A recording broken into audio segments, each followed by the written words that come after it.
Michigan. Are we live? I believe we are live. From the industrial wastelands of Michigan to the fruited plains of Iowa, this is the American Green.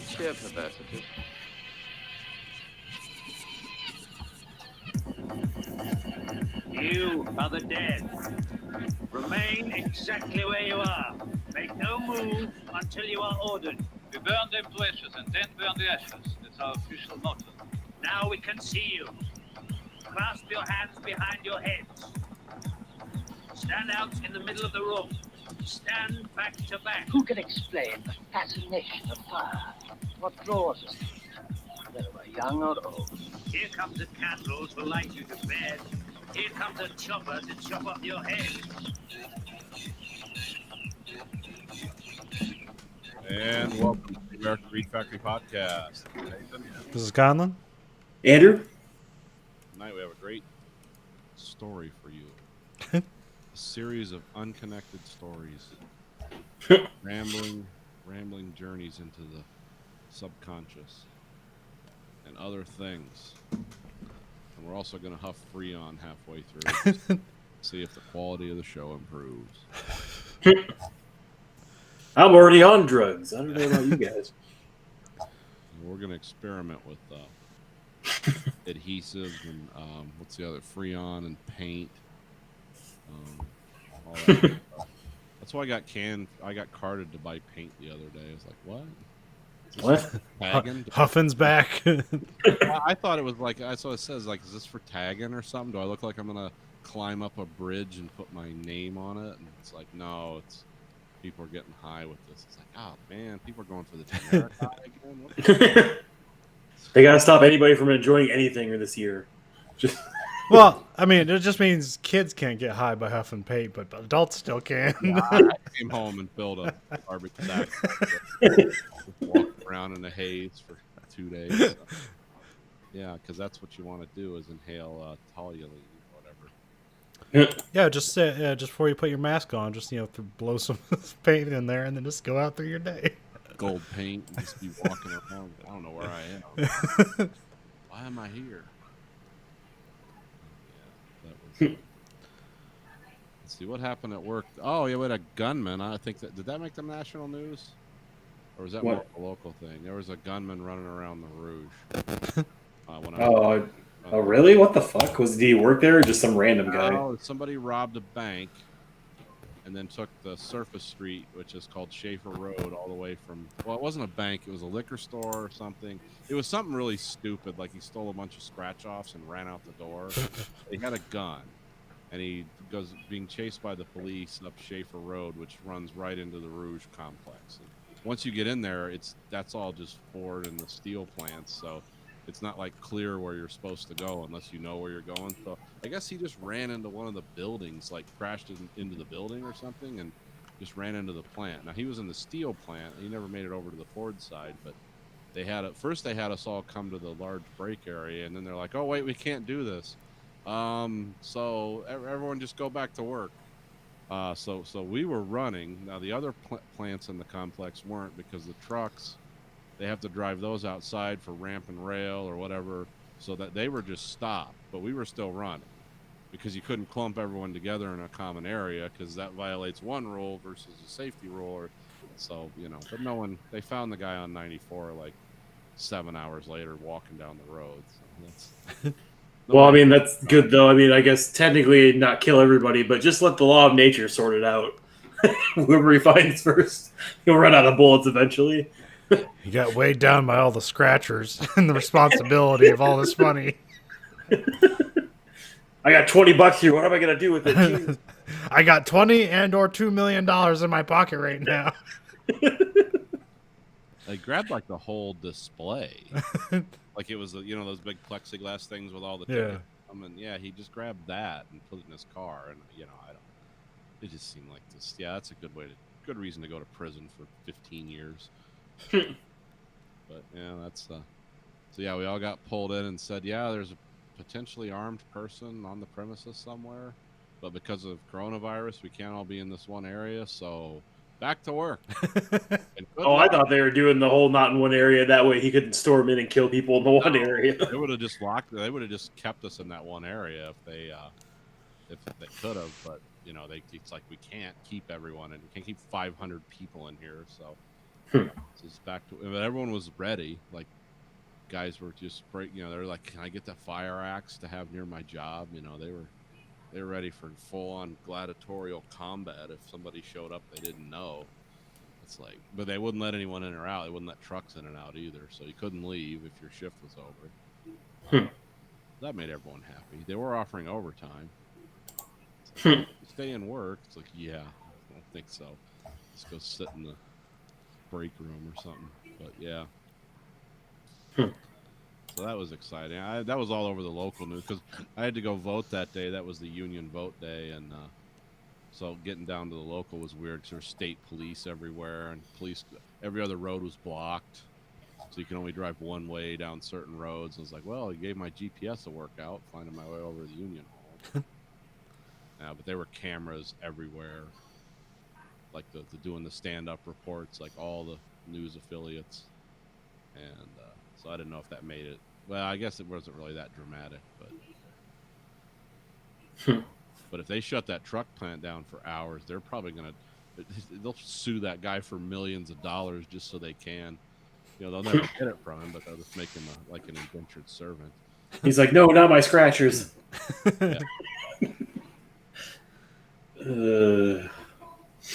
But no, it was somebody talking about today because it was an interview with the Georgia superintendent for a school, and he was talking about how it was so impossible to make students wear a mask in school. You just couldn't do it. That's why it's only voluntary. There's no mandate. And it's like, why is it so impossible to make kids wear a fucking mask? What is? I have some law in Georgia where they pull out a machete and kill you? Or what?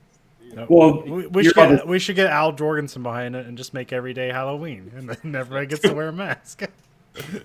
Well, no, there was just because you guys hear about the two kids that got suspended the other day because they posted pictures on Instagram or whatever of their crowded hallways in their schools. I read the headline. I absolutely did not read the story. Okay, that's good. That's effective. Yeah, well, Message.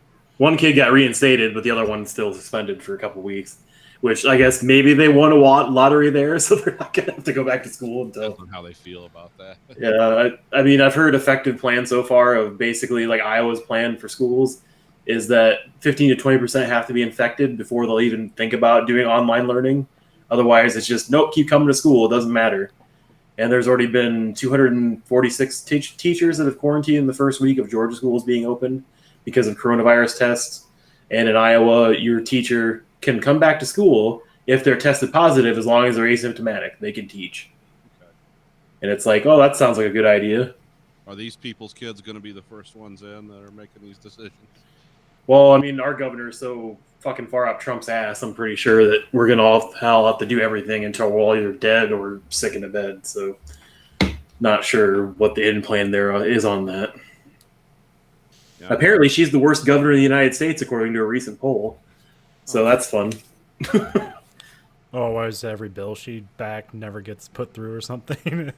No, just her coronavirus response and also just her general poll numbers of, you know, her effectiveness as a governor in general, which I was surprised like DeSanto or the governor of Georgia wasn't higher on that poll, but maybe people in Florida are just insane enough to like their governor still.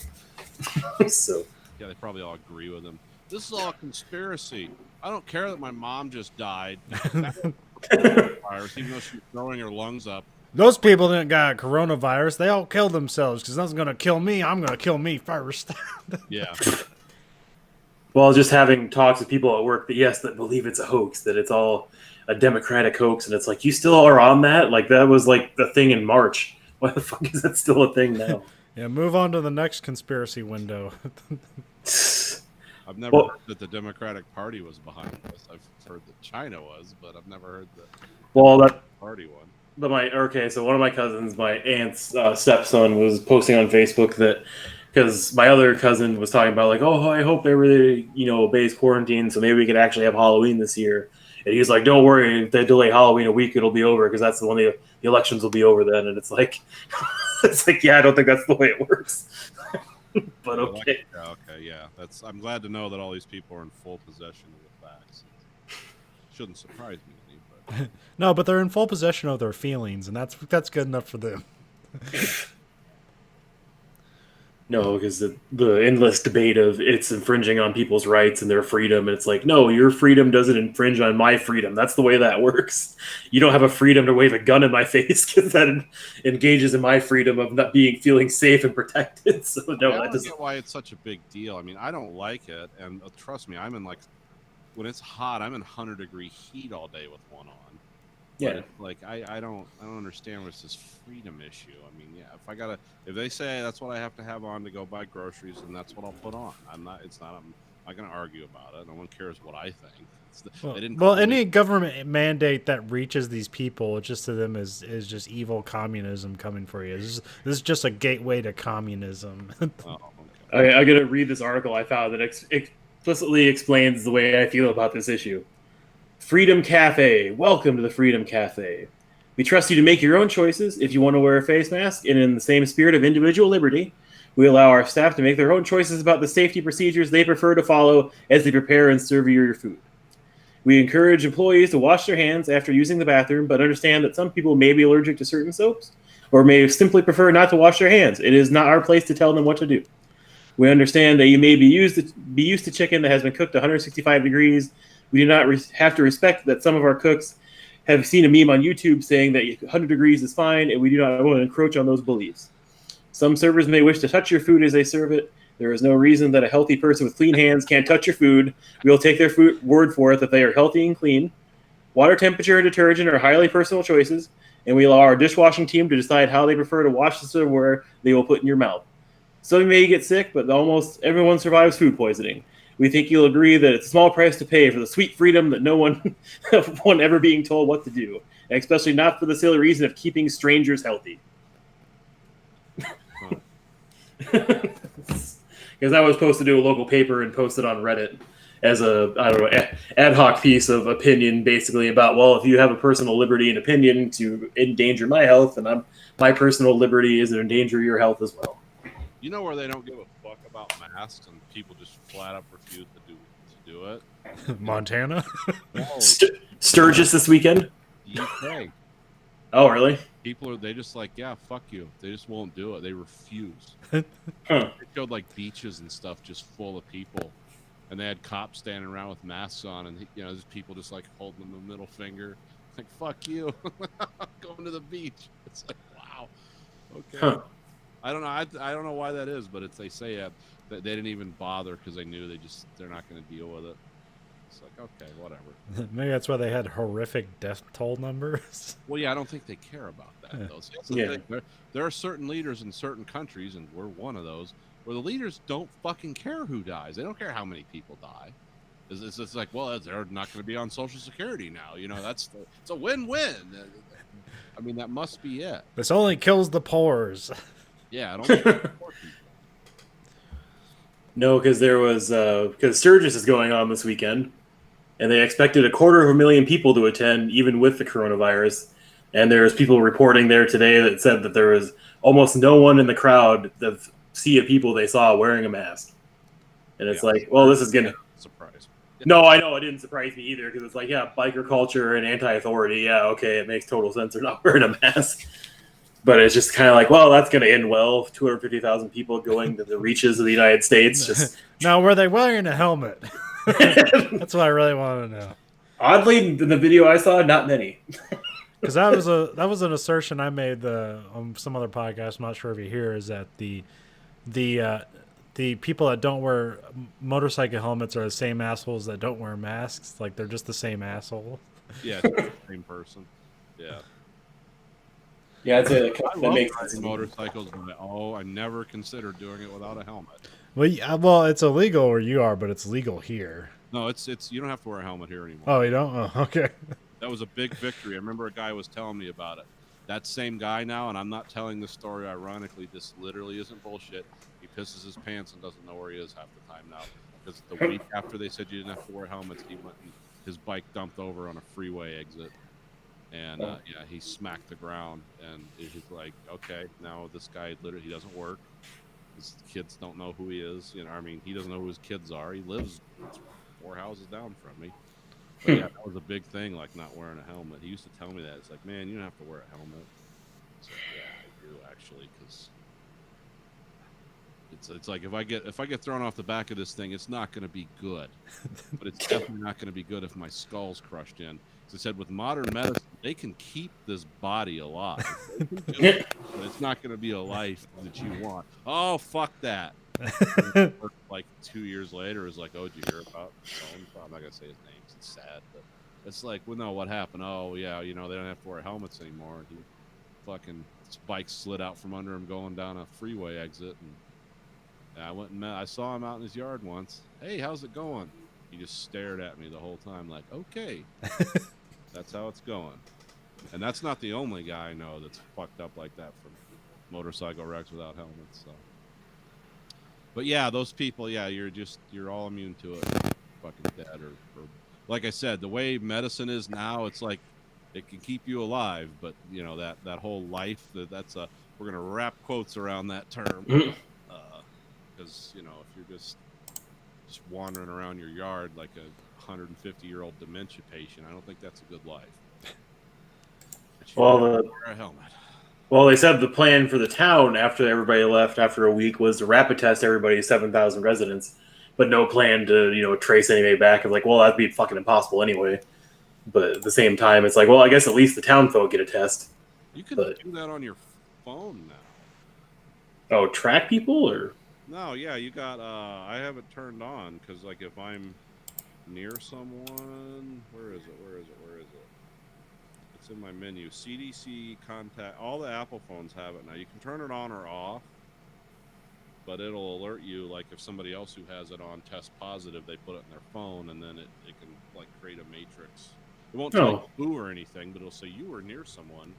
And it's most likely going to be my wife because they have a bunch of cases out at her work now. Yeah, it's Tinder for coronavirus. yeah, basically. But yeah, well, this thing came on the update. It's like the CDC would like you to participate in. It's like, yeah, whatever. And of course, people told me, like, don't turn that on, man. They can track you. I said, this whole phone is designed to track me. Track me if I make a phone call. That's not a big addition. I'm going to work, and then I'm going to the gas station, and I'm going back home. Oh no, the government knows where I am. I turn my car on, and it's just a big FBI symbol on my LCD display. You know, it's like, yeah, I don't care. I know they're watching me. Do I like it? No. But does it really affect my life? No. I mean, believe me, if I'm running guns somewhere, I'm not driving my car. I'm using a stolen truck with, like, just an old AM radio in it, and I'm leaving the cell phone at home. You know, if I'm doing like a Eddie Money song, play it in the background when I'm running drugs somewhere, I'm not going to take all the phones with me. But other than that, I'm fine. And they just look at you weird, like I'm the one who said something weird. It's like, you just told me the government's following me. Let me live out my drug smuggler fantasy. It's the nature of the business. It's the smuggler's blues. Don't turn on your contact tracing. Government will get you. No, we had our first person this week sent home because they had a roommate in their apartment that tested positive and didn't find out till Wednesday. But he didn't quarantine himself like he was supposed to because his roommate was extremely sick since the weekend. He decided to come to work anyway, so that's probably going to work out well. Yeah. Oh, you'll know in 2 weeks. Yeah. Well, what pissed me off is he got sent home with pay, even though he's not supposed to unless he tests positive. So he's getting paid to sit at home right now. Yeah, and he's probably positive, but they didn't tell him to get himself tested. Dude, I actually, because it was vote day and I was down there talking to the union guys, that stuff, they're actually thinking about asking people. They're going to have a separate committee that Ford's going to pay you, where all you're going to do is deal with all the CARES stuff. And because right now Ford's just like, if anyone even says they're sick, just go home, we'll pay you. They're not even fucking with it, because you're supposed to split the difference between Ford and whatever the government gives you for quarantining. But they're just like paying people, and they're like, we'll sort it out later because it's such a mess. They have no idea. They just like, we don't want sick people here, but they're going to keep coming back. So just start shoving money at them so they stay home. And now they want to form like a committee to like sort all this out. And I'm like, yeah, good luck.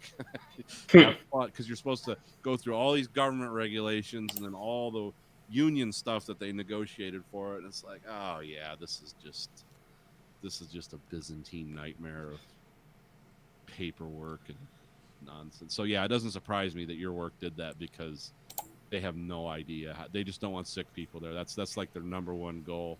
Everything else is, we'll sort it out later. Yeah, but technically, due to our coronavirus policy, he should be fired because he didn't quarantine himself like he was supposed to. He was supposed to report that anybody he lived with or was in a relationship with, whatever, was sick. It doesn't matter what the symptoms are, as long as it shows enough symptoms to be any kind of matter, then they report it and he quarantines himself. That's the way it fucking goes. I did the same thing months ago when my wife was sick and I didn't know what the hell to do with it.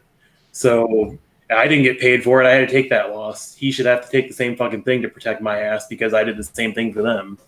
So yeah, it's fucking evolving clusterfuck. It's but at the same time, he'll have to give that money back. Trust me, they'll figure out some way in a couple months. We'll have to pay it all back. Because at least they got smart after the first couple people ducked out for 2 weeks and got paid. That basically, like, oh, you have to test positive to get money, and you have to test negative to come back. And it's like, wow, that took you that long. It took you 3 months to figure that one out. Like, like it shouldn't take you that goddamn long. Because when I talked to my HR rep, he's like, yeah, they give me an update once a month. I was like, about the coronavirus in general or about our plan? Oh, no, just the coronavirus in general. And I was like, well, that seems like not enough for an update for coronavirus. It's fucking stupid. And do you guys see that Trump has signed 4 executive orders today? Oh, yeah. Yeah, he basically signed in the shit that Mitch McConnell wanted, but he's making the states pony up a bunch of money that they don't have. Yep. So it's a fucking, just another dog and pony show, which really surprises me with Trump because he's been such an effective administrator so far. I'm really amazed that this is a clusterfuck. And a transparently bad one. But people go out in the streets and cheer like this guy's like De Gaulle or something. Yeah, I don't get this. And I don't care anymore. Just let it all burn. Just give me my fiddle and I'll play it while Rome burns. Well, I mean, I don't get why they're so stupid to realize that, yes, we're going to have to go into more debt in order to keep people afloat. But that's preferable to a doomsday apocalypse scenario where everybody just riots in the streets and kills each other for resources. But, it doesn't affect them, so they don't care. Yet. Doesn't affect them yet. That's what's so short-sighted about this. I mean, ultimately, at the end of the day, what's going on is the government is telling certain people it's illegal for you to work. You cannot come here and work. This business is not allowed to operate the way it did. Stay home. Or you have a fever, stay home, or whatever. They're telling you it's illegal to work, and then they want to fuck around with how they pay you. That is a recipe for fucking civil war and revolt. I mean, it is that simple. It is. I don't want to hear any nuanced arguments. You are telling people they can't work, and then you're gonna fuck them out of their money, and then be surprised. It's like, why is there all this rioting and unrest? It's like, oh, I wonder why. Because they don't have any fucking alternative. Because you won't pay attention to them. Yeah, I think they're actually bringing on something that I think was brewing anyway, because what do you get when you actually placate people, give them jobs, responsibilities, and things? That means they can't protest and overthrow the government. Oh, yeah, they have no time because they're basically trying to run the rat race for no money. But then you take away all those incentives and give it nothing but time and basically time to stew and get mad about it. So what's going to happen? Oh, yeah, anarchy. Look at that. Yeah. Well, I mean, no, here's the thing. Is like we haven't even had a protest about – we really haven't even really had a protest about the mishandling of this yet. No. Well, yeah, I mean, we've had maybe protests that have been amplified by this, but not ones that have been specifically about this. This specific grievance, not yet. But it's all the other anger that's come out of it is a result of this. So yes, it's like, yeah, we're not specifically having coronavirus protests because that would almost be the opposite. Yeah, it'd be defeating the purpose. Let's gather together and protest this virus that's spreading around. But or not protest the virus, but protest the handling of the virus. But yeah, once people are out in the streets and they don't have any fucking choice, yeah, that's what's going to happen. And Yeah, it'll and go to a neighborhood near you. it's just fucking sad.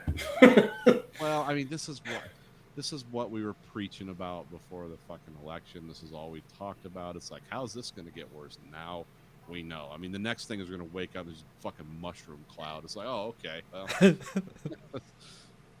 this is perfect. But I do say it's like you could say, well, once Trump's gone or whatever, like that's half the countries like saying that. It's like, I don't think any of these other countries have their shit together very well either.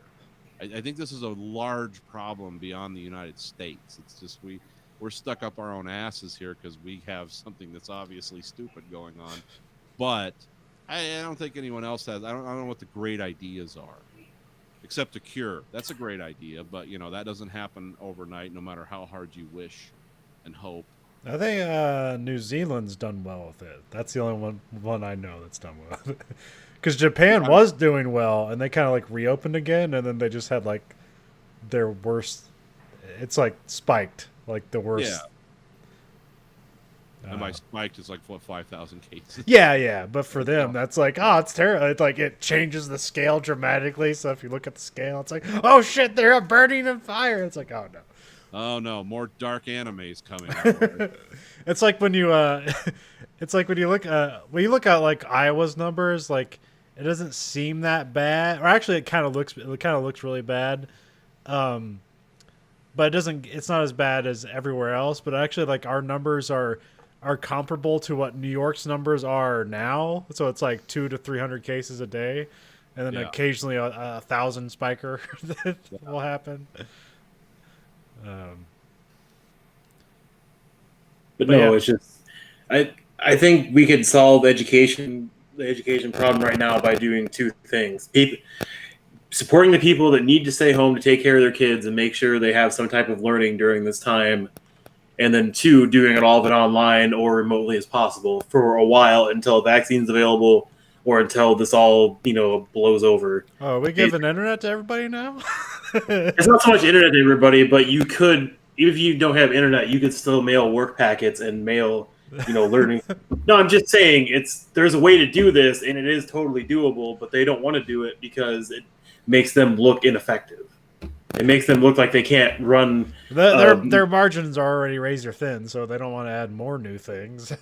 Well, I know, but I'm just saying you could technically slash a school's budget pretty effectively if you don't pay for a massive amount of utilities during the year, and you also don't have like lunch programs, other things that you would run if that school is open. You're still paying teacher salaries and still paying for some utilities and stuff like that and building upkeep, but you are effectively slashing your budget enough that maybe you could find some savings there and pass it on to what is already a balloon budget nobody can afford. But then also just keep school out until all this blows over, and then just either tack another year of school onto people so they have to, even if they are behind, they can make it up and they can try and be where they need to be when they graduate. No. This is either we're going to find out our education isn't that great, or this is just going to be one of those lost generations. Maybe. Lost generation. Well, Grayson's, let's see, his school, the Mid-Central League canceled all sports, so there's no football this year at his school. There's no, it's like for a 24 state kind of the colleges that aren't like the big D1 schools, they're done. No football at all. No sports at all. All fall sports are done. And then his classes start, as of right now, there's 2 classes on campus and 4 classes at home. But now they're saying like it might be all classes at home. So we preemptively now have unlimited high-speed internet, but I have no premium cable anymore. So if there's something cool on HBO, you'll just have to tell me about it, because I have basic cable and unlimited gigabit internet now. So I was going to ask you about that because I'm waiting so they closed down HBO Go. Yeah. But now everyone just has HBO Max. But like our cable provider doesn't yet have it, so I can't sign into it. So we just don't have an HBO app right now. Yeah. Even though I'm paying for HBO. No, I have no. I have no premium channels anymore. But You have unlimited bandwidth and a modem that's as big as my computer. I don't understand what this thing's doing besides watching me. Yeah, I got the one that looks like a UFO. It works great. So Yeah, it was $150, but it works great. This one they gave me was it looks like a big UFO. But I'll tell you what, it's cool because I bought a song on iTunes today, and I just clicked, download, done. Oh shit, that's weird. And now I've been watching everything that I stream in just full on HD, and it's like, oh wow, these movies look amazing. Because before everything was rationed, it was like, can I watch this in 240? Just to put down. But now it's. But yeah, so we're stuck with the few streaming services that we pay for. That's we're gonna run out of material pretty quick because I have no HBO anymore. But I was not going to pay $329 a month for cable either. That's fucking stupid. So I have an F1 update. All right, F1. It continues.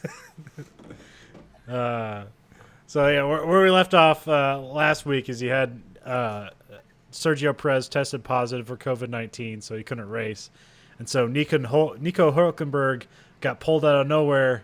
Had 7 days to come and pick up a race car, and he's considered one of the best racers who never reached a podium.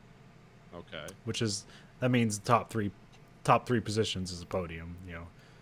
That's the three guys that go up there. They hand a guy a trophy and they all spray champagne on each other. Right. So that's the podium.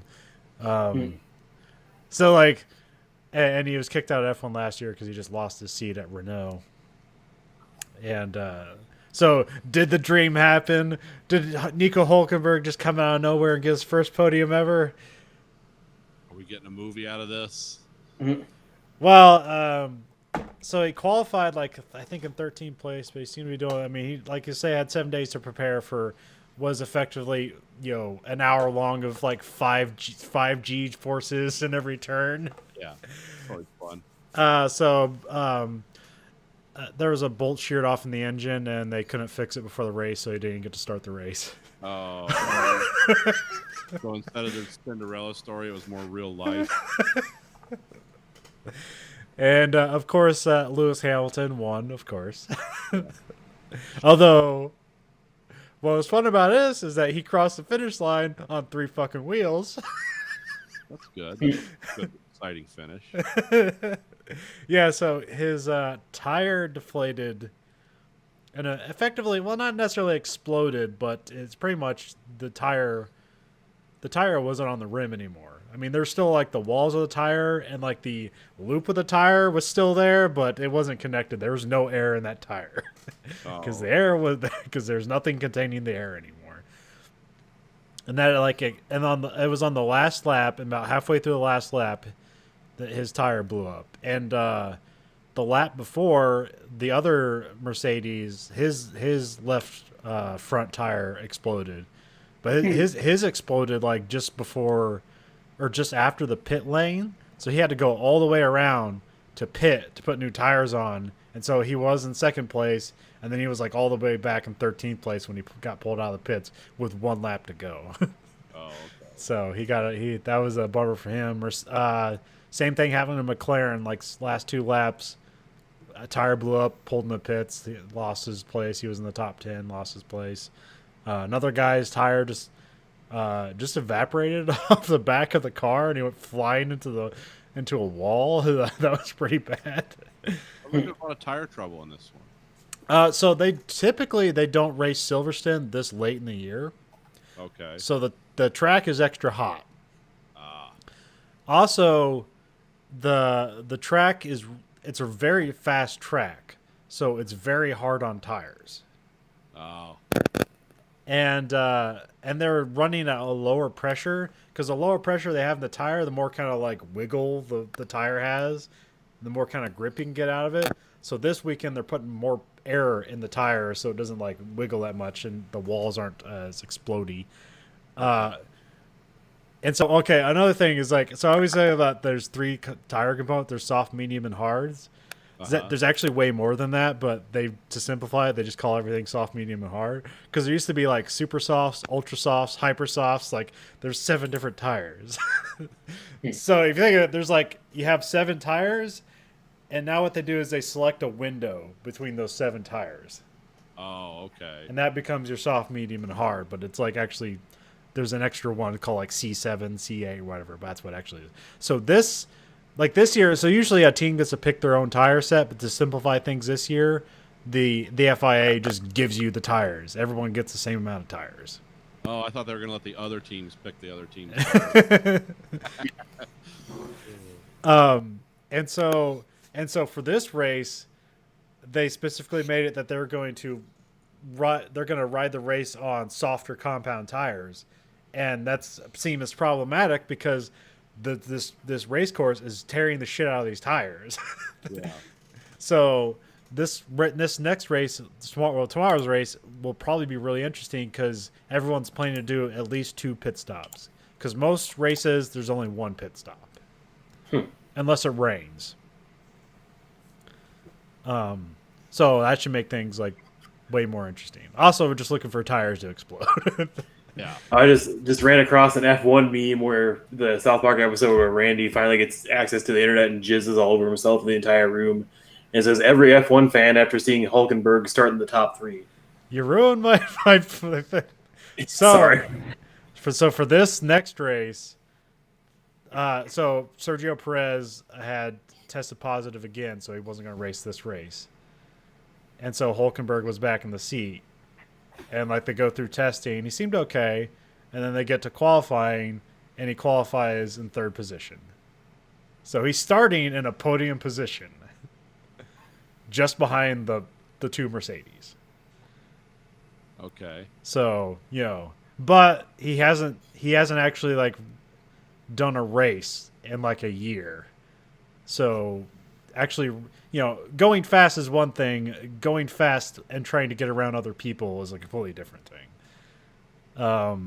And he also has, so Verstappen is number 4, and he's going to be trying to he's going to have to fight him all day if he wants to get a podium. And Verstappen is fucking ruthless and clever, and it's hard to race him. So they'll have to hope. We'll have to hope for like the Mercedes to crash each other out of the race. Yeah.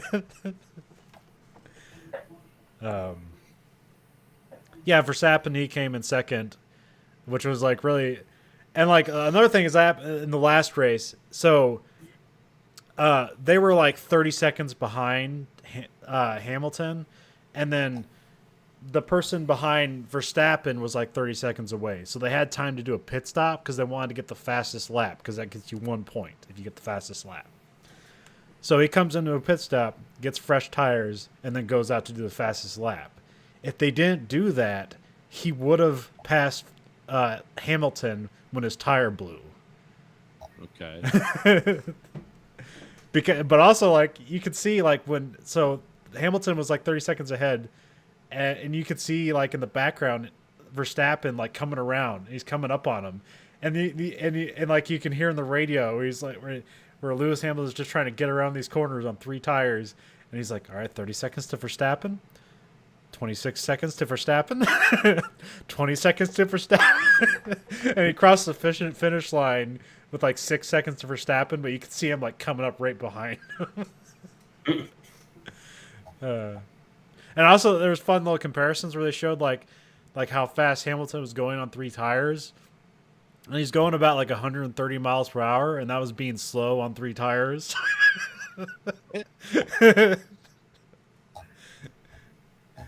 Like they compared it to a winning car that raced the same course, like a winning Porsche in like some racing series, and like Lewis Hamilton on 3 tires was like a minute faster than that car was with that was perfectly working fine. Huh. Yeah, I was looking at the weather for Silverstone. It's could be like 34, 35. That's like 95 degrees. I was like 95, yeah. So. That's pretty damn hot. Yep. Yeah, Nathan, do you think you could watch this race tomorrow? What time is it on? It'll be on, I think, at your time at 9 a.m. on ESPN.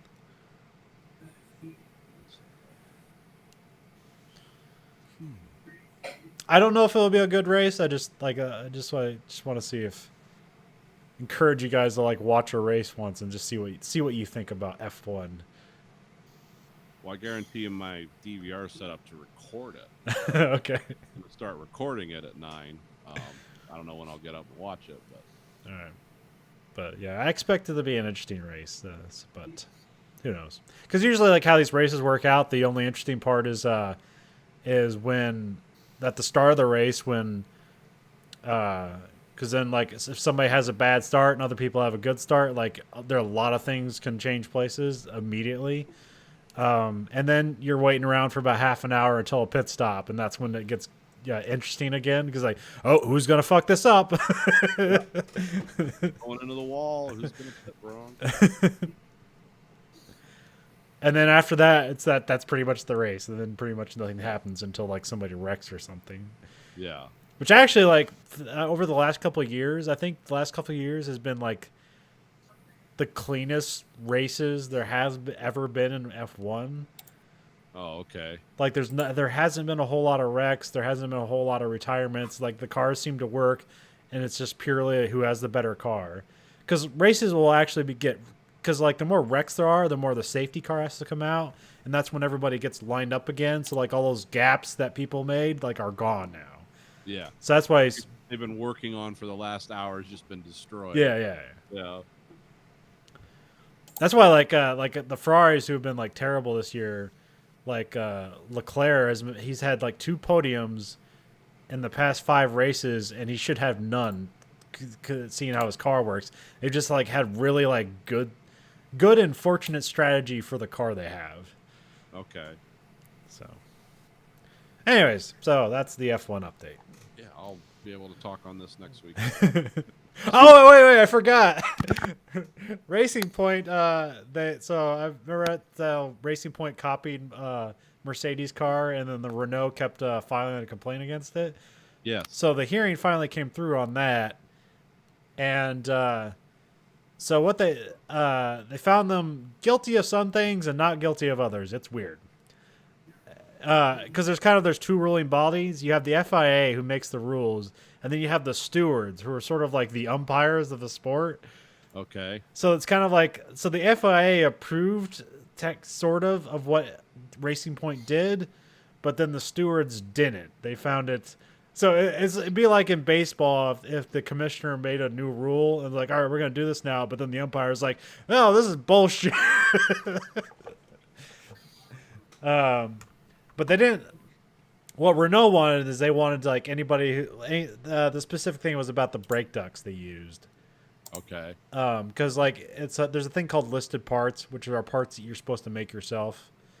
But last year the brake ducts were not listed parts, and being that they copied last year's Mercedes, they actually bought the brake ducts they have from Mercedes last year and just put it on their new car.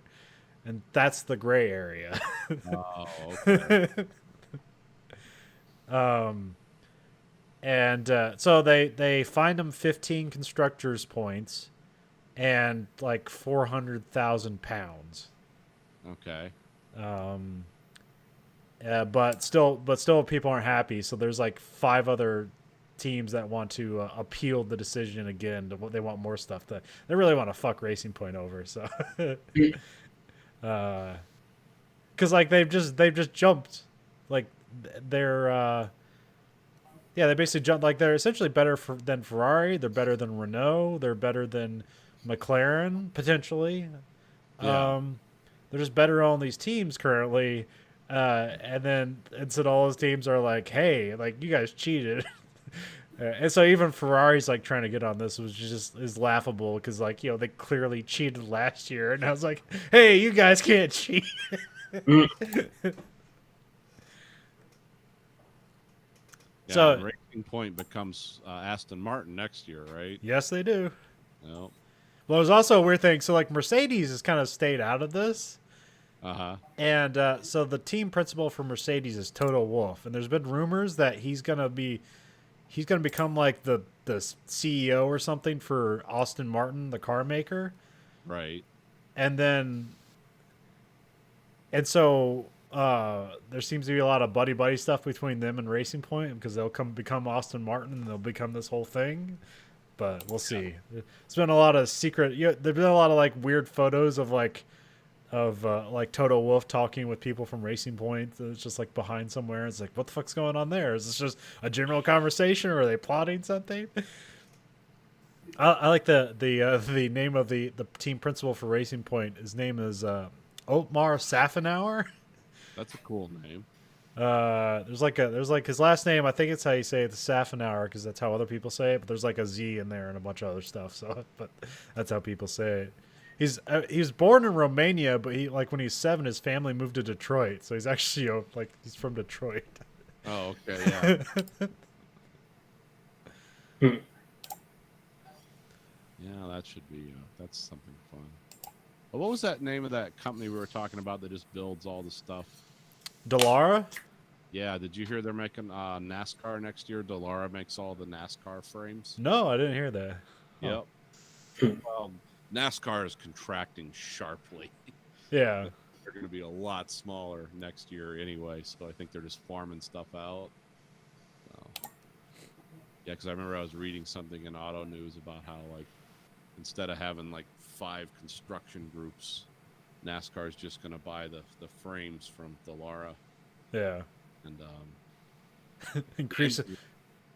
Yeah, the engines will be different because I know I said they build the cars, but I think they just build the frames really. Yeah. Because I was something about F2, and it was like, so yeah, Dallara builds all their frames, but then the engines are from different companies. That's sort of where the competition is there. Yeah, and then Dallara might be getting bought out or merged with some American company. I forget which one. Huh. Yeah, there's something going on there. Everyone's just consolidating, so yeah, it's a time for consolidation because the economy's in the toilet. Yeah, here, Andrew, I'll give you the list of what the car frames that Dallara makes. Okay. So they make all the cars for F2. Okay.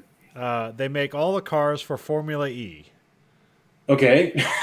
They make all the cars for IndyCar. Okay. That seems like a lot. Because that's like every fucking racing league that isn't NASCAR and F1, right? Kind of. Any single-seater racer, pretty much Dallara makes it. Huh. They don't do anything for NASCAR, right? Well, they will. Not Oh, yet. they will. Okay, sorry. Yeah. Well, that sounds like I should be investing in Dallara stock. Where? Well, it depends on who they're being bought out by here. So Oh. we don't know if it's who's the big guys here, Penske or I don't know. I don't know who is in that kind of business here. I know there's a lot of people in it, but not European. There's not a lot of crossover with stuff in Europe. Yeah, Dallara is like an Italian auto provider thing. Fabricator. Yeah, there you go. Yeah.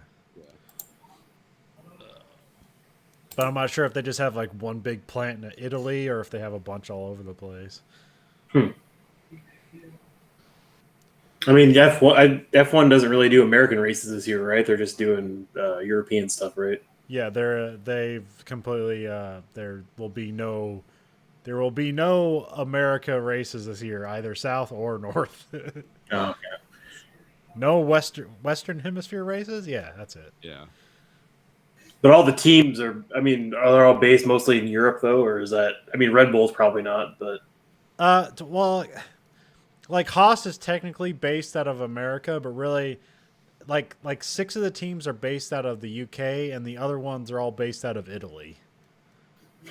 But they all have like headquarters in multiple places. So like everyone has a headquarters in the UK, and then like some people have some in the US and other ones in Italy. So they, because these are really fucking loaded companies. So. Well, yeah, I'm sure it helps with them claiming assets on books for different countries.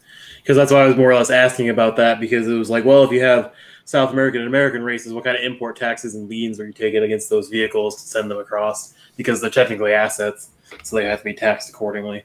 So I don't know what kind of money goes into that. It's outrageously expensive. Oh, here's the Yeah. thing I thought was fucked up, but I didn't know it. So, do you know that the racetrack people, the people that own the racetrack, they pay F1 to come and race there? Okay, that's fucking stupid. I mean, they need to race somewhere. I mean, maybe they wouldn't race there, but where else are they gonna go? Whoever has the most money, because like F1 brings in a lot of money, but like I just thought like, oh wow, that's when you reach high status when people are paying you to come there. But it also means, Well- what's that? Oh no, I was just gonna say there's not that many racetracks though that F1 would actually want to use that are established and well known. So, because they're not going to use NASCAR tracks because they're just round. There's no curves or anything to them. So where else do you get a race besides? It's like nobody just builds race car tracks for no reason out of nowhere. I thought. Well, they can people can take existing racetracks and because they're at the F1. There's a lot of regulations to F1. You can't just take any racetrack and say it's an F1 track. There actually has to be like a ton of safety regulations.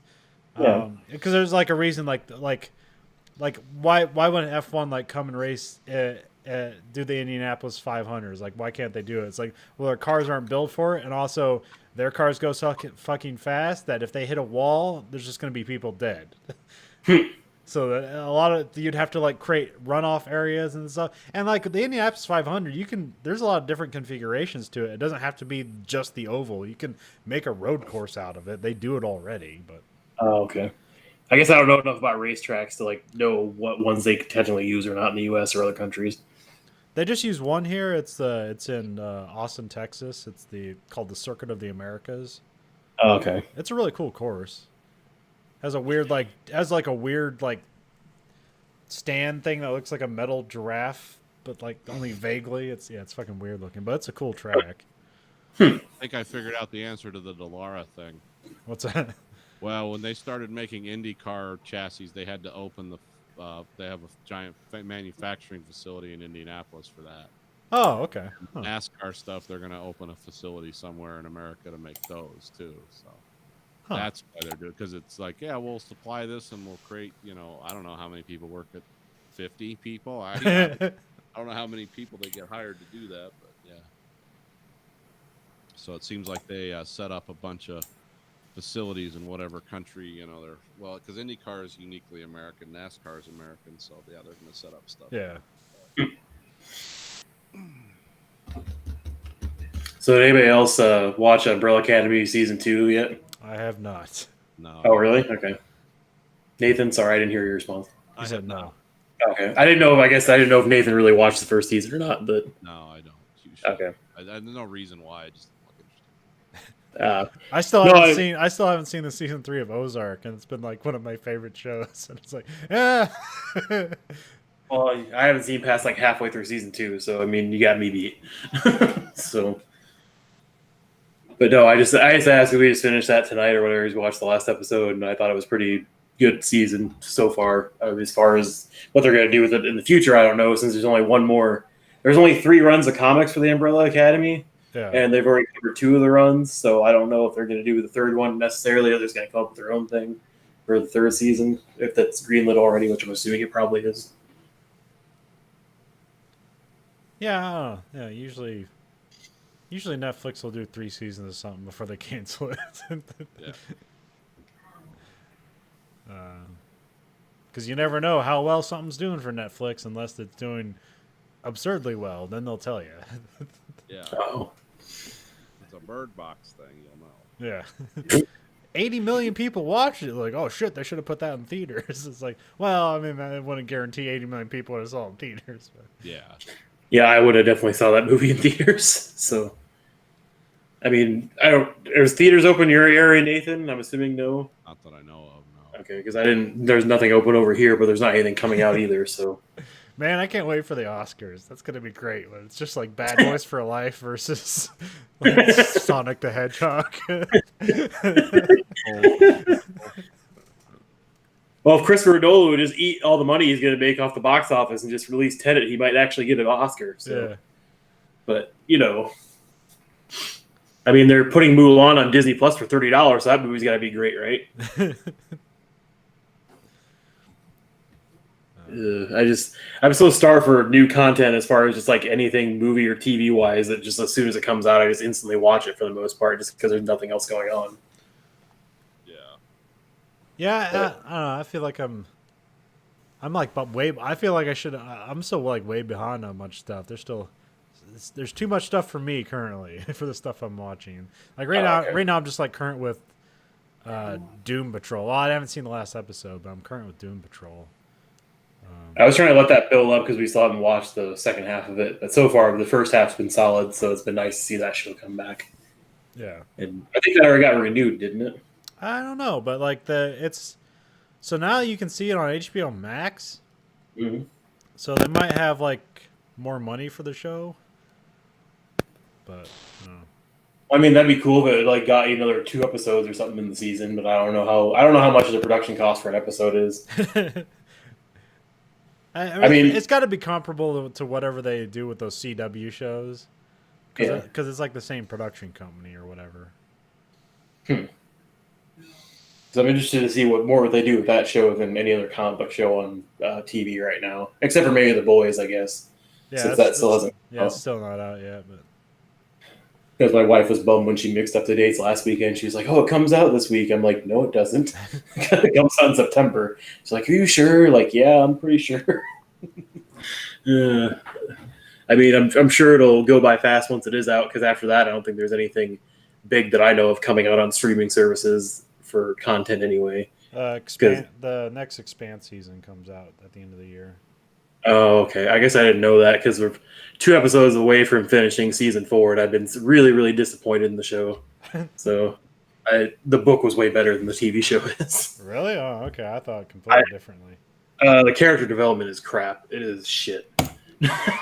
Like, I don't know why. I know why, I guess, but at the same time, I get that they can't put a like almost 600-page book in 8 episodes and fit in everything, and I get that.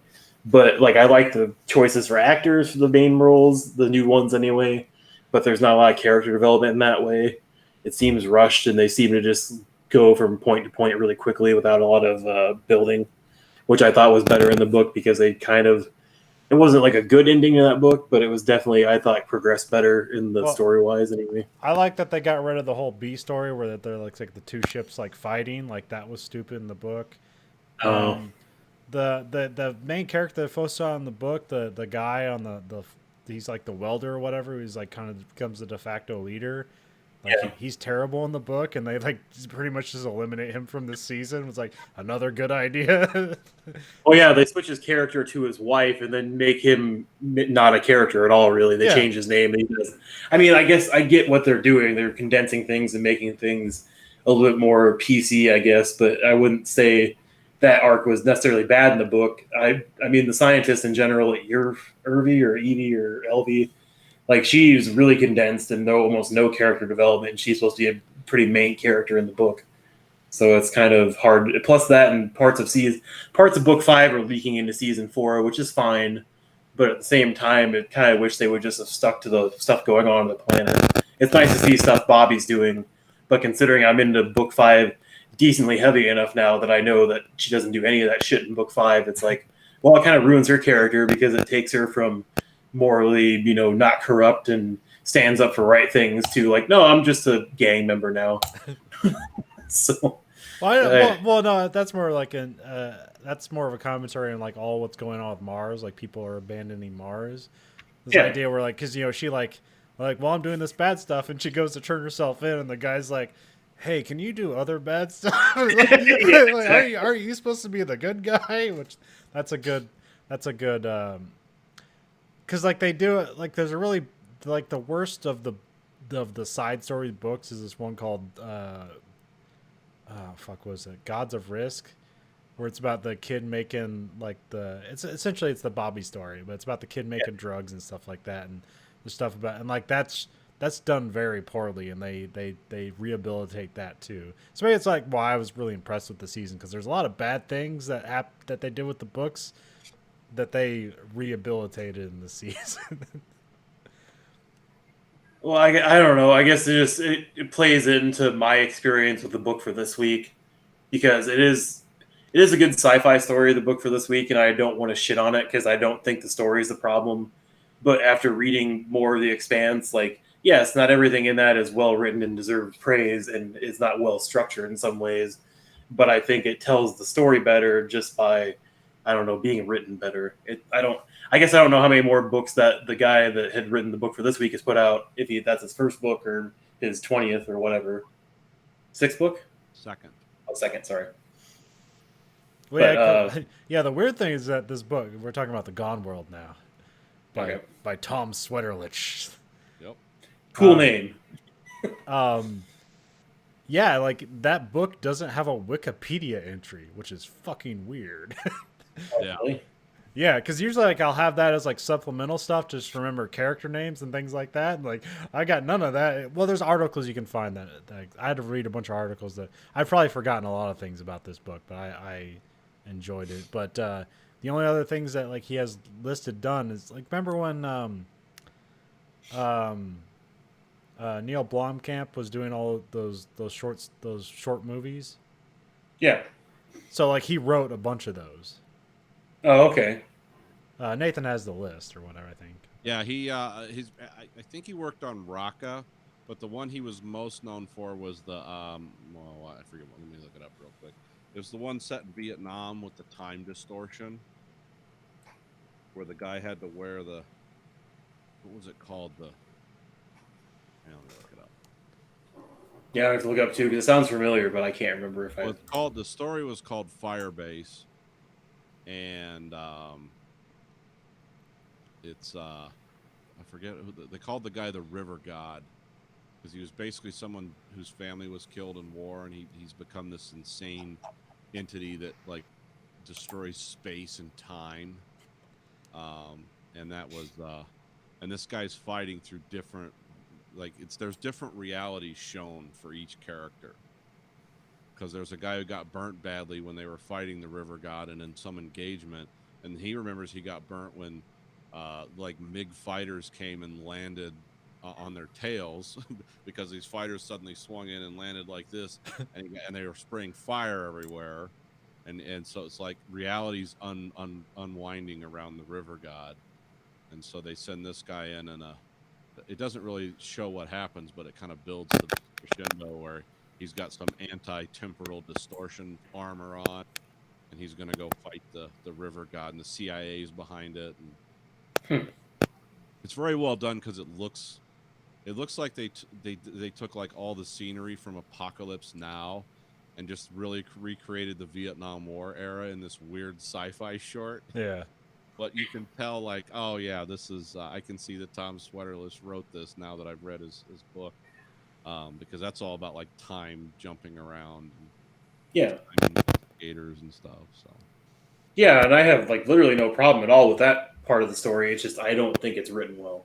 I think it's written the way I would write something, which is really using a lot of adjectives and descriptors all the time when you encounter or do anything. And I hate that kind of writing. It is shitty writing.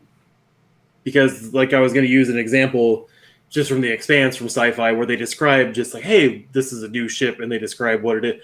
They don't go into like, oh, the oil slicked floor and the beaten hardened walls and use scratched doors of the corridor. Like that's the kind of overuse of adjective I would hate. But they put it in a way it's like it's seen a lot of service and it's a well-run rust bucket or whatever. Like paints a much better picture for me than describing every little goddamn thing in eyesight. So it's, to me, it's a lot less unnerving basically, and doesn't annoy me the shit out of me as much as this book did, unfortunately. Oh, Wait, I didn't get that. Because I also like we want to point out like, I believe me and Nathan. I don't know if we concur on this. We thought the narrator did a fantastic job. yeah, it's a great narrator in the audiobook. No, she did a really good job with all the voices. I think there was only one that I remember she didn't do, and that was the hotel clerk at the lodge or whatever. I think she didn't do that, if I could tell by ear anyway. I didn't look it up. Yeah, I don't know. But I mean, otherwise, yeah, she did. I wouldn't think that was bad. I'm just not a fan. If I read a book, I want to be immersed in it and just do that. I don't want to be doing something else because I was trying to paint this week in the morning and do that at the same time, and it was very unnerving and not welcomed. I didn't like it at all. It just made me either not want to paint or not want to listen to a book. So Yeah. I kind of like got taken out of my element of like just chilling and relaxing in the morning. I mean, it was fine. I didn't like suffer anything, but it's like, yeah, I don't like this. So, I'm not a fan of doing multiple things at once, apparently. Yeah, well, let me summarize this book so we. Sure, go ahead. Well, I mean, let's set it up. This is the Gone World. It's the Prime Universe is 1997, and it's set in the 20th century, and she's a naval investigation services investigator named Shannon Moss. But what's happened is there's this whole secret world called the Naval Space Command that they travel through time and space. Deep space and deep time. Time and deep space, basically with technology they stole from the future. But you think this would like solve all humanity's problems, but it actually makes things worse. Because they're bringing this event. What was it called again? The Terminus, or is it? Yeah, the Terminus. As soon as they started traveling through space and time, as they would go into the future, the Terminus would move closer to the Prime Universe, which is 1997, and we find out why. But this book, she's basically a Navy investigator that travels through space and time, and the only reason she travels through time is to get information for the case she's working on in 1997. But none of the places she goes exist after she leaves, because that's kind of the nature of branch universes, I guess. It's like it closes the loop when she leaves. Yeah. So things are slightly different. They're called ifs. Yeah, ifs. Yeah, he's had to come up with his own original language for this. This has been done before, but not this. Essentially every time not every time, but in this specific instance, because it involves some Navy people that were in the Space Command or whatever. They're like, oh shit, what happened here? And it's a murder. It's a grisly murder. Yeah, it's a horrible murder too. It's like children are killed. And so they like, hey, we need to send you to the future to see like how this all wraps up, so that when she comes back, she'll have information. But it's like possible information, because every time you go in the future, like everything's kind of random and not everything will be the same. So one thing that always kind of is constant is that there's this one company, but they always make some they always make some widespread change. Like in the first one, it's like they cure cancer, and the second one's it's like virtual reality. It's like it's always different, but they always come up with some new technology from this one company. But that's like one of those incidents. Like, yeah, not every if is representative of what will actually happen, but it points you in the right direction. Yeah, essentially the kind of time travel they're doing is space travel they're doing is very similar to the Tom Scalzi, the Old Man's War, the Albuquerque Drive, where they can travel faster than light, but they're really not traveling faster than light. They're just going back and forth between one universe or another that's subtly different from the one they're in. But that's considered like, subtly different means like in one world you didn't brush your teeth in the morning, and the other you did. Like there's not big differences like, oh, in this universe Hitler won or no. And that's kind of the same here, where it's every time she goes into deep time, it's the universe can be subtly or radically different, and it starts to unravel and get even weirder the more she does it as the Terminus moves closer to the Prime's universe. But all this is going on ostensibly in our 1997. That's the weird part, is they're still talking about, well, Bill Clinton's doing this, and Hale Bop and well, this is all the bad guys in this, or the people she's investigating, are very reminiscent of all the domestic terrorist stuff that was going on in the 90s. It was kind of reminiscent of Oklahoma City, and it's just people like this, like, because one of the ifs, like the FBI headquarters gets bombed, and it was apparently these people, because these people are doing different things in different times, but they don't know why.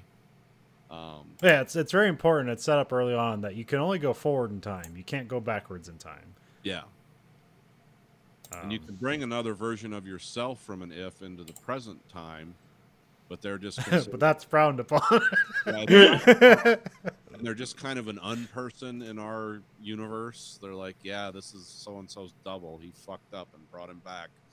And by the way, those people would cease to exist though if she left. So everything's kind of strange in that there's a weird morality to it. Yeah, there's the one part where a guy who like you think he's like a good person, then he just starts like murdering people, he tries to keep Shannon alive because he knows he's in an if of hers, Yeah. and that if she leaves, he will die. What's that called? The gilded cage, when agents get trapped in an if because people figure out like. Oh, isn't that just the canary in the coal? Or no, what is it?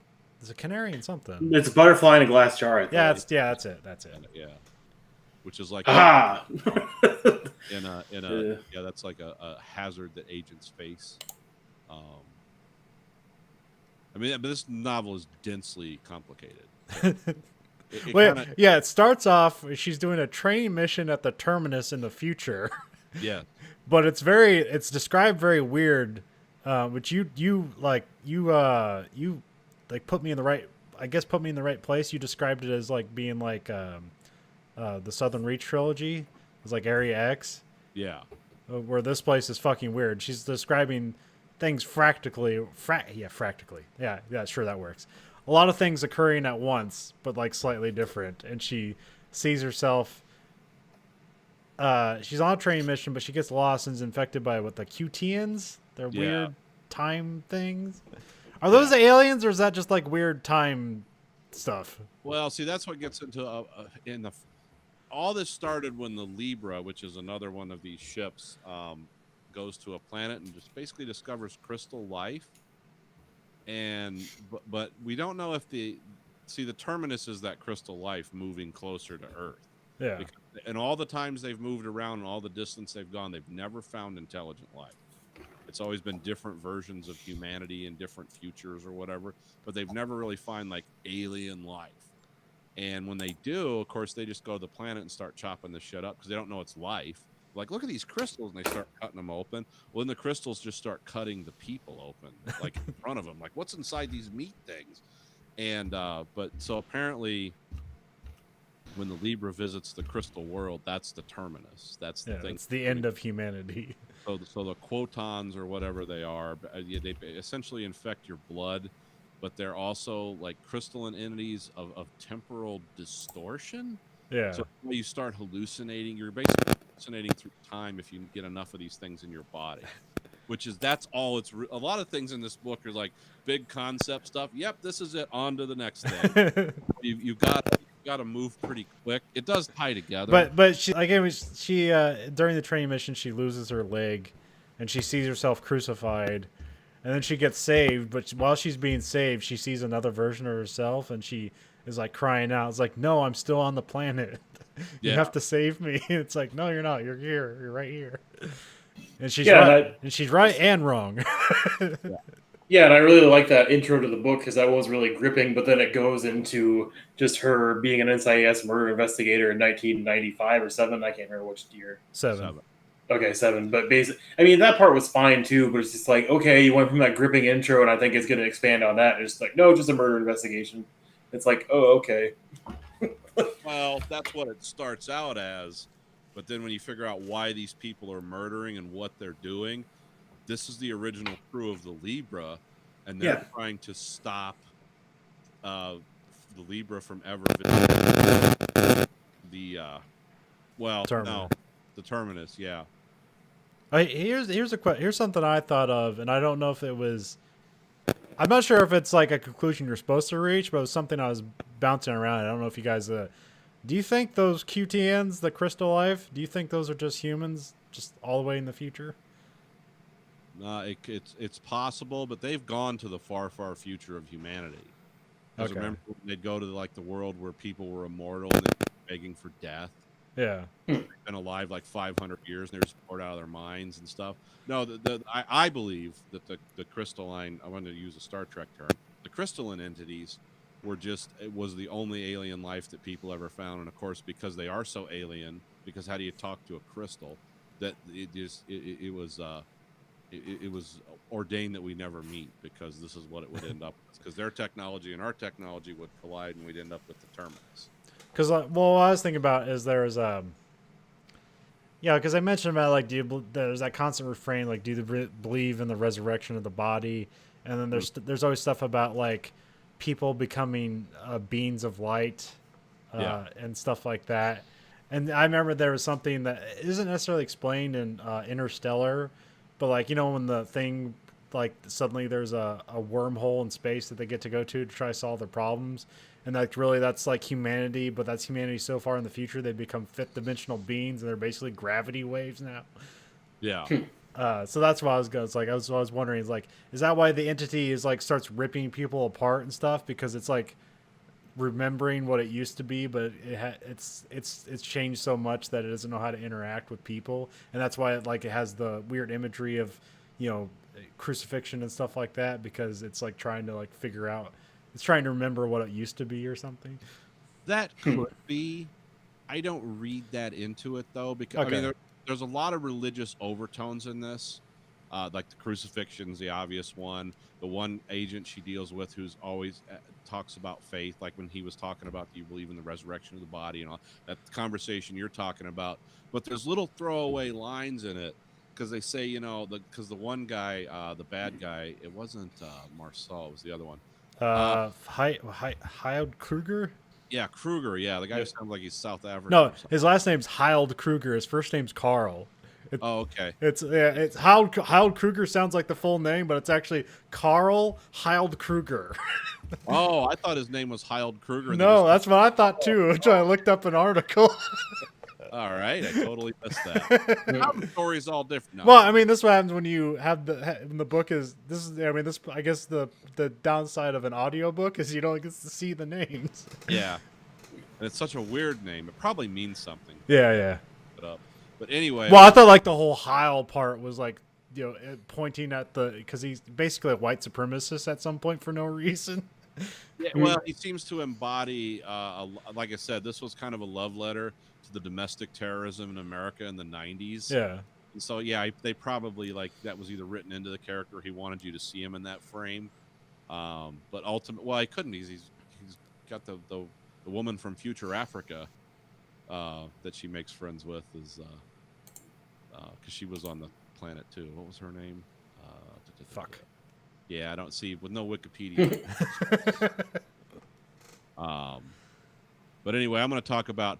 Oh, there were throwaway lines that Carl had about like how because they were in the future of the terminus, and it was like because there were thousands of people crucified in the woods, and he was like, yeah. That's the entities playing off the Christian motif in America. You should see what they do to the Buddhists. And there were little things said like that made me believe it's like, no, they're just preying, the crystal entities are just preying on our belief in God, and they're punishing us by, you know, evoking the punishments that God had to endure and all this stuff. So that's what I got out of that. I could be totally full of shit, but that's what I saw there.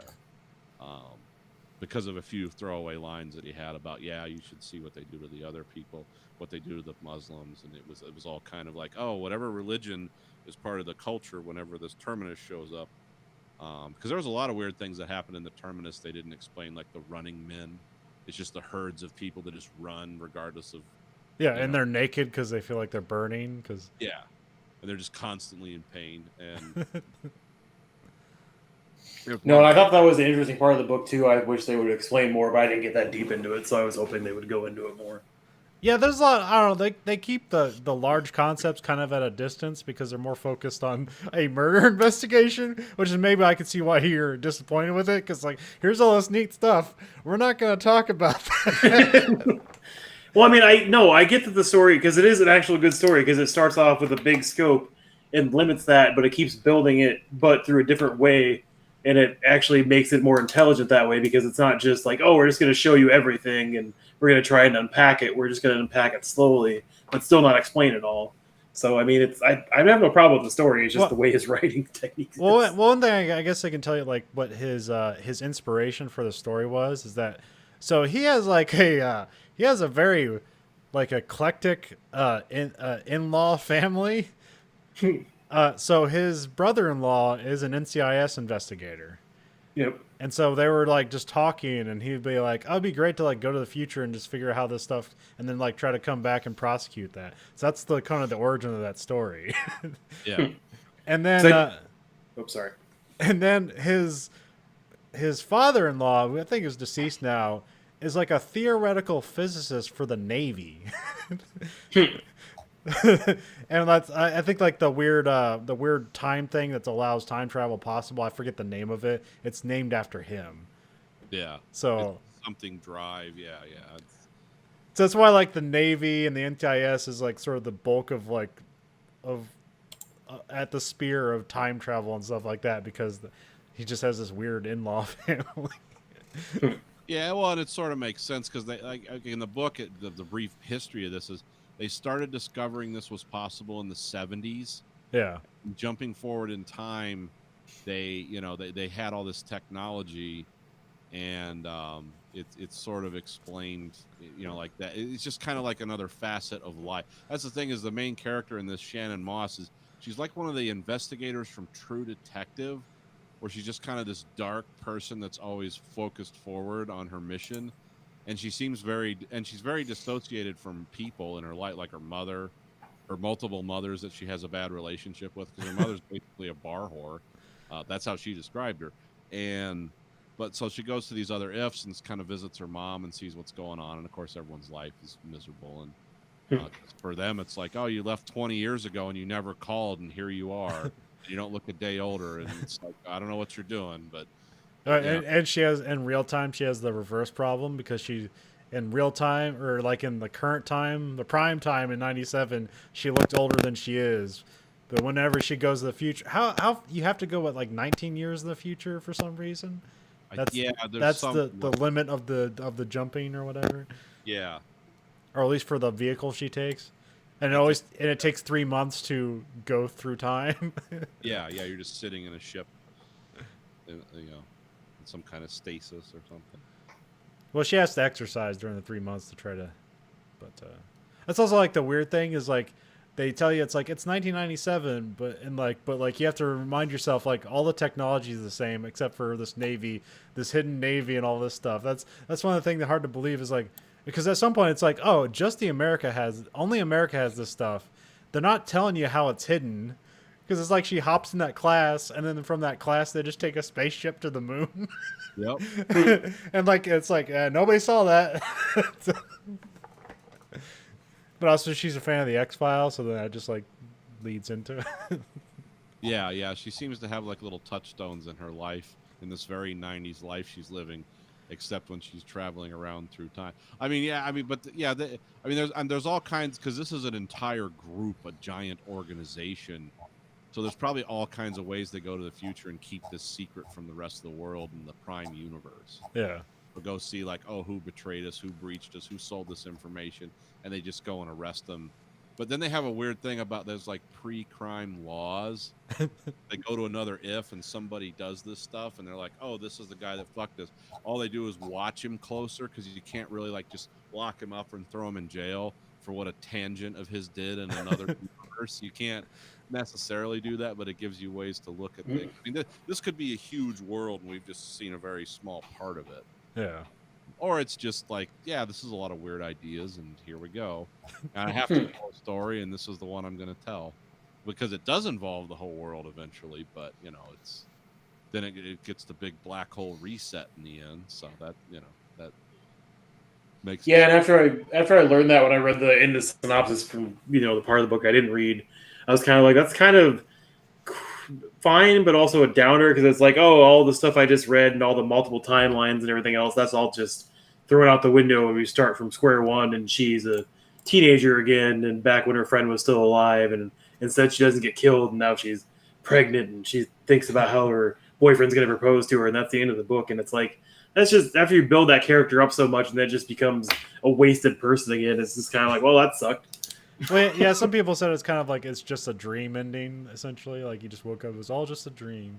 But it's almost like a damning thing, because it's more exciting that she died trying to save the universe rather than she became a pregnant teen. Like that seems like, oh, now she's just a boring, useless piece of shit rather than an NCIS investigator that goes through time.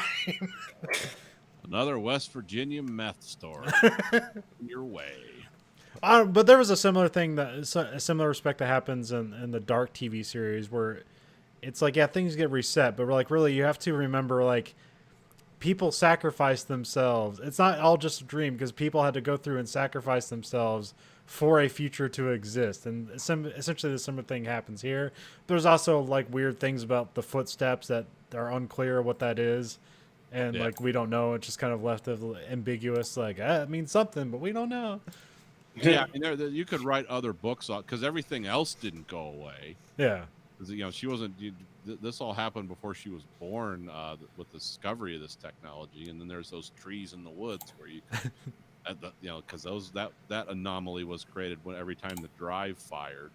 Yeah, because it turns out like the Prime universe as we know it as in 1997 isn't actually the Prime universe. It's also an if of the Yeah. 1986 tangent from the Libra. Yeah. So yeah, you could tell another story in this universe if you wanted to, but I Yeah. don't think they will, or maybe I don't know. It'd be cool. I'd like to see another one. I just don't know, like, do you think they'd go back to Shannon? Do you think they'd do something with her father because he was in the Navy? And like I said, like all this time travel stuff gets invented in the 70s, so there's like something you can go back to, and Oh yeah, and then you can go back to it, and then you can go forward with whatever you want, and then just make it all disappear. We'll see. I mean, it was optioned for a movie by Neil Blomkamp, but then everything got suspended. So Yeah. I don't know how you could make this into a movie. You could make this into a mini series. I don't think it'd be a good movie. It'd be really confusing. It's like imagine Interstellar, but you're on acid. And you're watching an episode of NCIS. Well, related to sci-fi, the Cyberpunk 2077 game comes out, sometime in the near future, depending if they delay it again and stuff. There was a Reddit post because somebody actually bought and then altered a jacket to look exactly like the one from the video game with a light collar and everything else, and it was like, oh, that's really cool. And I was trying to find it just now so I could send you guys a link, and then you could all look at it, because I was thinking about your Nostromo jacket, Nathan, where, it's really, really nice piece, and really, you put a lot of work and time into it, money into it, basically, and it's nice to be one of a kind. So I look it up, and then it's like, oh no, just a bunch of people on Etsy and everybody are making that shit. So it's not even one of a kind. It's just like somebody altered a mass-produced 2077 Cyberpunk jacket. So Yeah, well, that's the thing with prop making. That's what I found out when I was done with that jacket. It's like, oh, there's people that made a lot better looking ones than mine, but there's no one who put the kind of time that I did into figuring out how to do all that by, because there's some people that just, and I was kind of stuck just with fabricating everything just from literally whole cloth. yeah. Yeah. I really like your jacket, and I wish I had one for my own. So Well, I don't wear it much anymore because I got tired of weird conversations. Maybe I'll mail it to you if it'll fit. no, I wasn't trying to even mail me your fucking jacket. Like I said, I love that jacket, but I got tired of the conversations with people in the parking lot. Hey, that's from that movie. Right, I did my job. Thank you.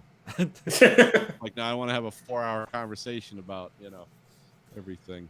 But that's the thing, if you wear costumes in public, people are going to want to talk to you. That's Yeah, why I never made another one.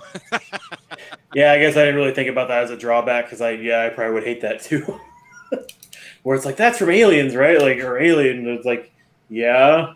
It's like, you got anything else to add to that conversation? I mean, I guess I'm glad that people like recognized it right away. It's like, well, I did my job somewhat well, if that was the case. But Yeah, but I think if it just ended with them saying, "Hey, that was awesome, man. Thanks for doing that," I think you'd probably be more positive about it instead of just like wanting to talk about the movie. It's like, well, I don't have time for this right now, but okay. yeah, I mean, there's a place for this. Is there like an actual alien convention or anything like that anymore, or is that just basically any Comic-Con or sci-fi convention I now? know there was specifically some because I used a lot of reference photos of other people that made them that were added like an Alien Con, but I don't know anymore if that's that's kind of just become the giant milieu of science fiction. Because I've been thinking about going to Vegas in January to go to a gaming tournament and stuff like that, because it's technically pretty cheap right now, since probably nobody's biting the bullet to want to go to Vegas in January at the moment. But I always also think it's probably a really goddamn stupid idea to do that, especially for a weekend with a group of people crowded in a big convention center. Yeah, that's probably the worst thing you could do. Well, who knows by January? I mean, once the election's over, this might all be cured. The 4th of November, it's all going to go away, or it's going to have a different spin on it. Like, well, it's only 400,000 people dead. Look at how many people died in the siege of Stalingrad. You know, it's like, wait a minute. I mean, is this going to get into that kind of war of attrition thing where instead of people that actually died from the virus, it's going to get so bad we count people that died from the causes of the virus? Like, they died of starvation because they lost their job.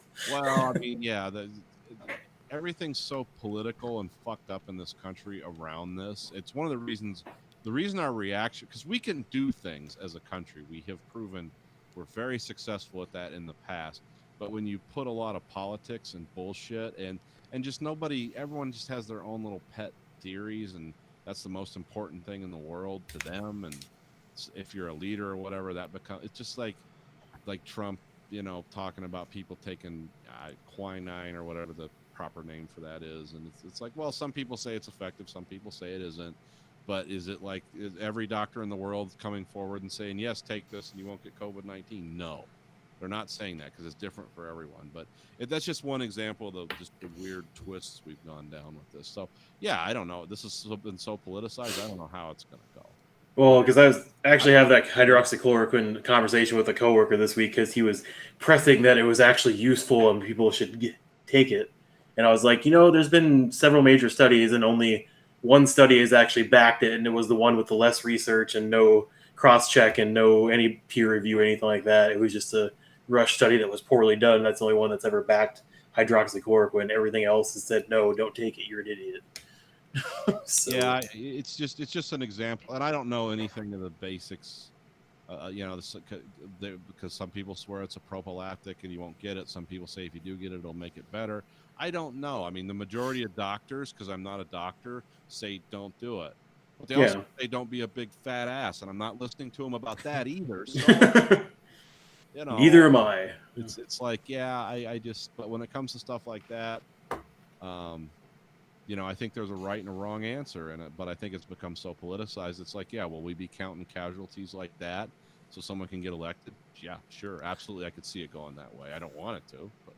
No, I don't want it to either, because I mean, we really shouldn't be making this thing any worse than it already is. You shouldn't have to die of the virus and poverty.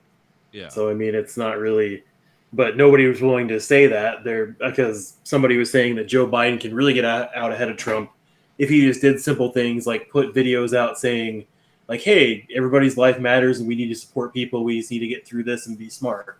And all he has to do is say that and his numbers would go up even more. But he doesn't even do that. No, all Biden has to do to get his numbers up is exist. Yeah. See, that's the thing. I've heard this critique of Biden like you're making, and in normal circumstances, it would be a valid critique. But the guy he's running against is so bad. Biden just has to sit there like Buddha with a smile on his face and let time do its work. Yeah. He doesn't have to, and that's one of the things that scares me about this election. He doesn't have to be a better candidate. He just has to be better than Trump. And from my view of Trump and what I've seen the last 4 years, it's like, shit, I could be a better president than Trump. I can say that confidently. I'm not saying I'd be a good president, but I'd be a better president than him just based on how he acts and the things he says and the stances he takes and the people that seem to coalesce around him. They seem either like sinister or nuts. I don't know which, but it's both. Yeah. And it's like, yeah. So all Biden has to do is wait. And there's no challenge on him to be, you know, this messiah that's going to save us all or anything, because he's not going to be, and he never was. No, I know he's not. I'm not saying he's going to be any better than Trump, just for the bare fact that he's just not as shitty a person in the front of the camera as Trump is. No, he'll be better. Yeah, than Trump. You can definitively say he will be better than Trump. It's okay. You can say that. No, it's did everybody watch the Vice interview with Trump, the 37-minute interview that posted this week? Oh yeah. Yeah, the one where he says he's probably done more for black people than maybe even Abraham Lincoln. Yes, maybe even, you know, I'm surprised he didn't say Martin Luther King.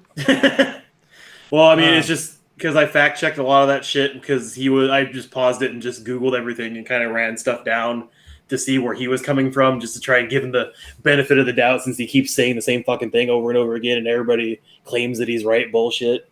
Yeah. And so I looked up because he claimed, you know, he funded black colleges and, you know, if without him, it wouldn't have happened. And so I looked it up and it was like, oh, they were funded until 2019 when the bill lapsed. And then Congress bipartisanly decided to pass the bill funding again. And all Trump did was sign it. He didn't come up with shit. All he did was sign the goddamn thing. Well, yeah, that's just typical of him too. I mean, he'll just take credit for anything. It's a normal function. Yeah, he'll say anything to anybody to get their vote. Even I remember he said like Hillary Clinton is bad for trans people. Like she'll do everything in her power to make it worse for you. And he's the one that's instituted government Christianity inside of health services and limited the rights of people that are queer, bi, trans, or just women that are pregnant in government jobs and ousting from them. So yeah, I wonder what Hillary Clinton would have done for trans people. But Doesn't speaking matter of, what really happened. but speaking of Trump supporters, we watched a movie this week. Oh, good segue. Yes, we watched, and I read a book too because I was interested. But yeah, because I watched this movie a long time ago. I rewatched it for the show, but this is it's called 22nd July. It's a Paul Greengrass film about the attack on Utoya Island and the bombing of the headquarters of the Labour Party of Norway by what's that guy's name? Oh, it was like Ben or Is it something. Anders something? Yeah, hold on, let me look it up. Yeah, Anders Bering Breivik. But there's he changed his name recently to like a name that Norwegian people would affectionately say if someone was an idiot, and I forget what the name is. I can't pronounce it. But he legally changed his name to it basically means useful idiot. It's like, okay, that's weird, but what do you expect from a guy that just went around and massacred a bunch of people? I'm surprised they haven't let him change his name for some reason. That seems like a weird right to grant somebody that's in prison for murdering so many people. Yeah, Well, I mean, technically, he only got 21 years for this, so the law's kind of weird there. it's different there. Huh. In the film, they just said until he would no longer pose a threat to society, so that just made it seem indefinite, I guess. Well, I think like at least the Wikipedia article, it's like they have to put like some sort of term limit on it. Like, no, they can extend that as long as they want, apparently. So, Oh, okay. so that might be their way of giving a life sentence. Well, because no, when we were watching the film, I was telling my wife, "Was like, well, that's the country that you can kill somebody, and the max you get is like 25 years." And so I was like, "Well, I wonder if that's going to be a thing." And then at the end of the movie, it's like, "Oh, okay, then maybe it's not." And I thought I was wrong, and then like now it's like, no, technically wrong, but also not wrong. So, Yeah, this movie was particularly, as it should be, depressing and hard hitting, because it's something like. I knew this happened vaguely, and it was like, oh, that's weird. Norway? I would expect that in Texas, but it's like, well, that's unusual. I didn't know they had that kind of. I completely forgot this event happened. Like, I think maybe it'd been a blip. I'm not sure what else was going on at the time, but It was in 2011. yeah. But yeah, as far as like, we'll talk about the structure of the movie and stuff first, which I found to be enjoyable. I mean, not enjoyable, but it was well done. Well, you think like what Paul Greengrass does? He did like, was it United 93? That was just all about the event. So it's like 2 hours. Here's the event. Here's the end. Here, it's like the event's like wrapped up in like the first 30 minutes of the movie. yeah, and I was kind of shocked by that because I looked at the timer and I'm like, holy shit, what the hell else is this movie about? And I'm wondering if they did that on purpose. Like, you figure like what would technically the more interesting thing is like how this guy gets away with it, but like you just don't necessarily like, you don't spend an hour about him planning this stuff. It just kind of like, here's a little prep work, here's what he did, and then it's done. And then like we're gonna deal with the aftermath of like how people are affected by it and stuff like that, which is a more responsible way, I guess. Well, no, I mean, I get why he did that because it makes it less of a, I guess, a propaganda piece for the right, because it does make it seem like in the movie like he's doing it for a purpose, and if he just left it at that, it kind of seems like a huge downer of a movie where it's just people getting killed the whole movie and for 2 hours. Yeah. So, I mean, I'm kind of glad they didn't do that, but at the same time, it just kind of left you wondering where they're going after the first 30 minutes. Well, it was kind of like a look into like this guy's world and how his beliefs, just destroyed so many people's lives, and and it's kind of like uplifting. Like, you can come back from this, but you're never the same. like the main kid, Vilya or whatever, the one that got shot in the head, Yeah. all over his body, and he like survived, but he was very crippled in a terrible way. But he managed to be like, yeah, fuck you. So did the book explain like what the Anders guy like what like he did for a job and how? Oh yeah, I can. Yeah, this is the book is called A Norwegian Tragedy, and it was written by a lady I can't pronounce. It was translated into English very well, so it was originally a Norwegian book, but it has an English translation. Pretty cheap too. I think I got it for $5 on Kindle. Huh. It was about 300 pages. So Anders Breivik, it's sort of weird. Hold on, let me get this. As expected. Well, it's weird, and yeah, it's weird for a lot of reasons. He was a guy who kind of had a weird childhood because his mother was a nurse, and his dad was he was like an economic diplomat for Norway. That's like a part of their government. Yeah. So he was basically an economist, and he kind of went around the world pitching Norway as we can do things for you or whatever. I mean, Norway's economy is based around oil primarily, and they have a lot of expertise in building oil and deep diving and all kinds of stuff like that. They're big platform oil people. That's why it's such a wealthy country. People have a very high standard of living there, which is sort of what's shocking about this movie too. Is these people live really nice lives, and then all their kids are dead. It's by right-wing killers. But anyway, Anders Breivik was born in the UK because his parents were over there, and then he lived in France for a long time because his parents were there. And then when he came back to Norway, and his mom and his dad, their marriage broke down, and so his dad essentially just kind of like went his way, and he wanted to get custody of him, but because his mom, like the state services or whatever, like we'd call CPS here, they said it's like, yeah, he shouldn't really be with his mom. She seems kind of abusive and weird. But he would never say that she was doing anything wrong with him. And then he became, when he was a younger teenager, he became a guy who liked to do a lot of spray paint vandalism and stuff. That was sort of a thing in the early 90s there, I guess. But he got arrested and fined because the police caught him spray painting something once, and he was going to go live with his dad. And as soon as his dad found out about that, I guess he thought that would affect his political career, so he kind of cut his son off at 14. At least that's how it was explained in the book. And so he was sort of left adrift, but he went to college, and he had a job. They didn't say what company it was, and it was always an unnamed company in Scandinavia. But he basically did like phone sales, but like at a deeper level. So I'm guessing it was IKEA or something like that. I could be wrong, and everyone he worked with, and there was a lot of foreigners there, and so they all said he was such a nice guy, and he was a very mature person. He was really good at his job, and so he had like a fairly well-paying job doing, essentially what sounded to me like outside sales.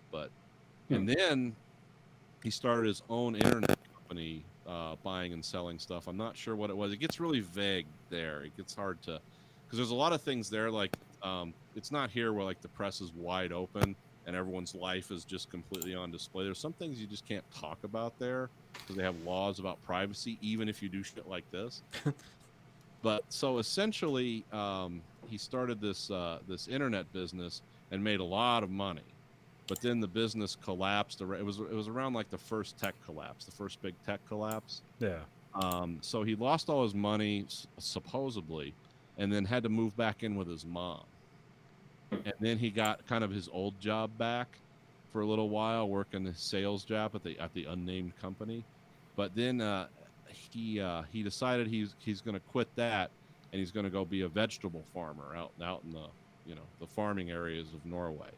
So the movie, when you see him at that driving that van that's got the Anfo bomb in it, for 2.5 years he slowly acquired the materials to make that bomb that he parked in front of the parliament with his fake farm, because he was just ordering fertilizer, which isn't normal for a farm. but he was slowly making an Anfo bomb. And then he kept going overseas to like Eastern Europe to try to buy weapons illegally, but for some reason it never worked out. Because here's the thing: in some bank account, he supposedly had the equivalent of $250,000 from one of his. It was the money left from his internet business, I guess. That's another thing that gets vague and weird about this story, because he essentially took 2 years to make this plan, and a big part of that funding was making, the Anfo bomb, and then the other part of it was obtaining weapons, which he bought legally in Norway. And pretended to be like a hunter, and he joined a gun club and all that. Because the only guns he used was a Ruger Mini 14 and a Glock. Those were the guns he had. He didn't have like a bunch of guns. He just had 2 guns and a bunch of ammo. But he, and in that time when he was on the farm assembling this bomb over a very long period of time, he got into a bunch of right-wing politics on the internet, which really wasn't his thing. Like a lot of people that knew him, they didn't equate him with being that way immediately, but as he kind of drifted away from society, and his internet business collapsed, he kind of became this angry guy on the internet, and he was going to a lot of American chat forums and talking about all this anti-immigration, anti-Muslim stuff. And there was a few guys in Europe he talked to, but this is when he got involved in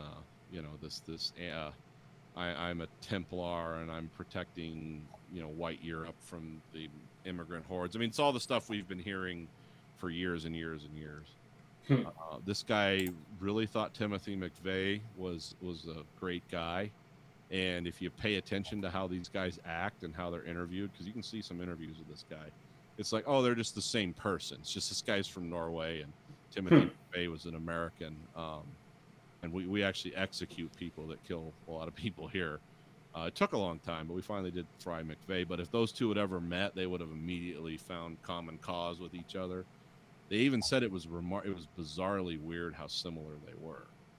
Now, he really wanted to join the army, and in Norway they have compulsory service. So he thought he was just going to get into the army, but because he had an arrest record for spray painting something on a wall, the army immediately said, no, we don't want you.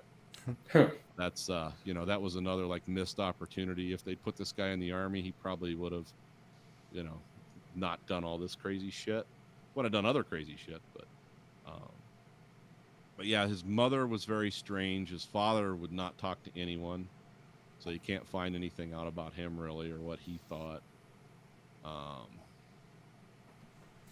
But yeah, it was sort of a weird story, of course, as you would expect, because this is a guy who,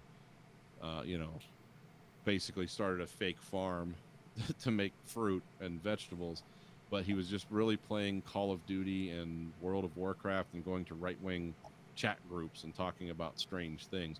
But he really had no friends in those groups.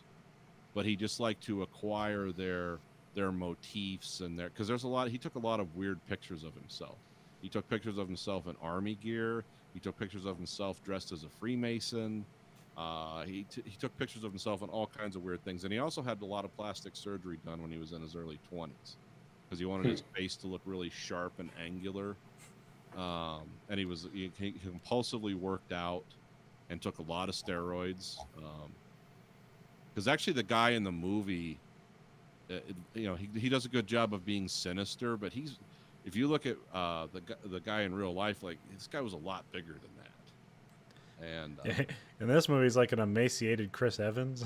Yeah, in real life, he's kind of like a bulky, like kind of a Van Damme looking guy, sort of like that kind of bulky. Yeah, not like fat, but just like real. You can tell he's just corded muscle. But yeah, for a long time they tried to connect this guy with like other because they just wanted those right-wing groups in Europe are like in Germany, they're scary. Like they kill immigrants all the time. 8 policemen were killed in the year this happened in Germany by these different groups. And they were always trying to say like he was involved with these people, but really he was such a lone weirdo that he wasn't.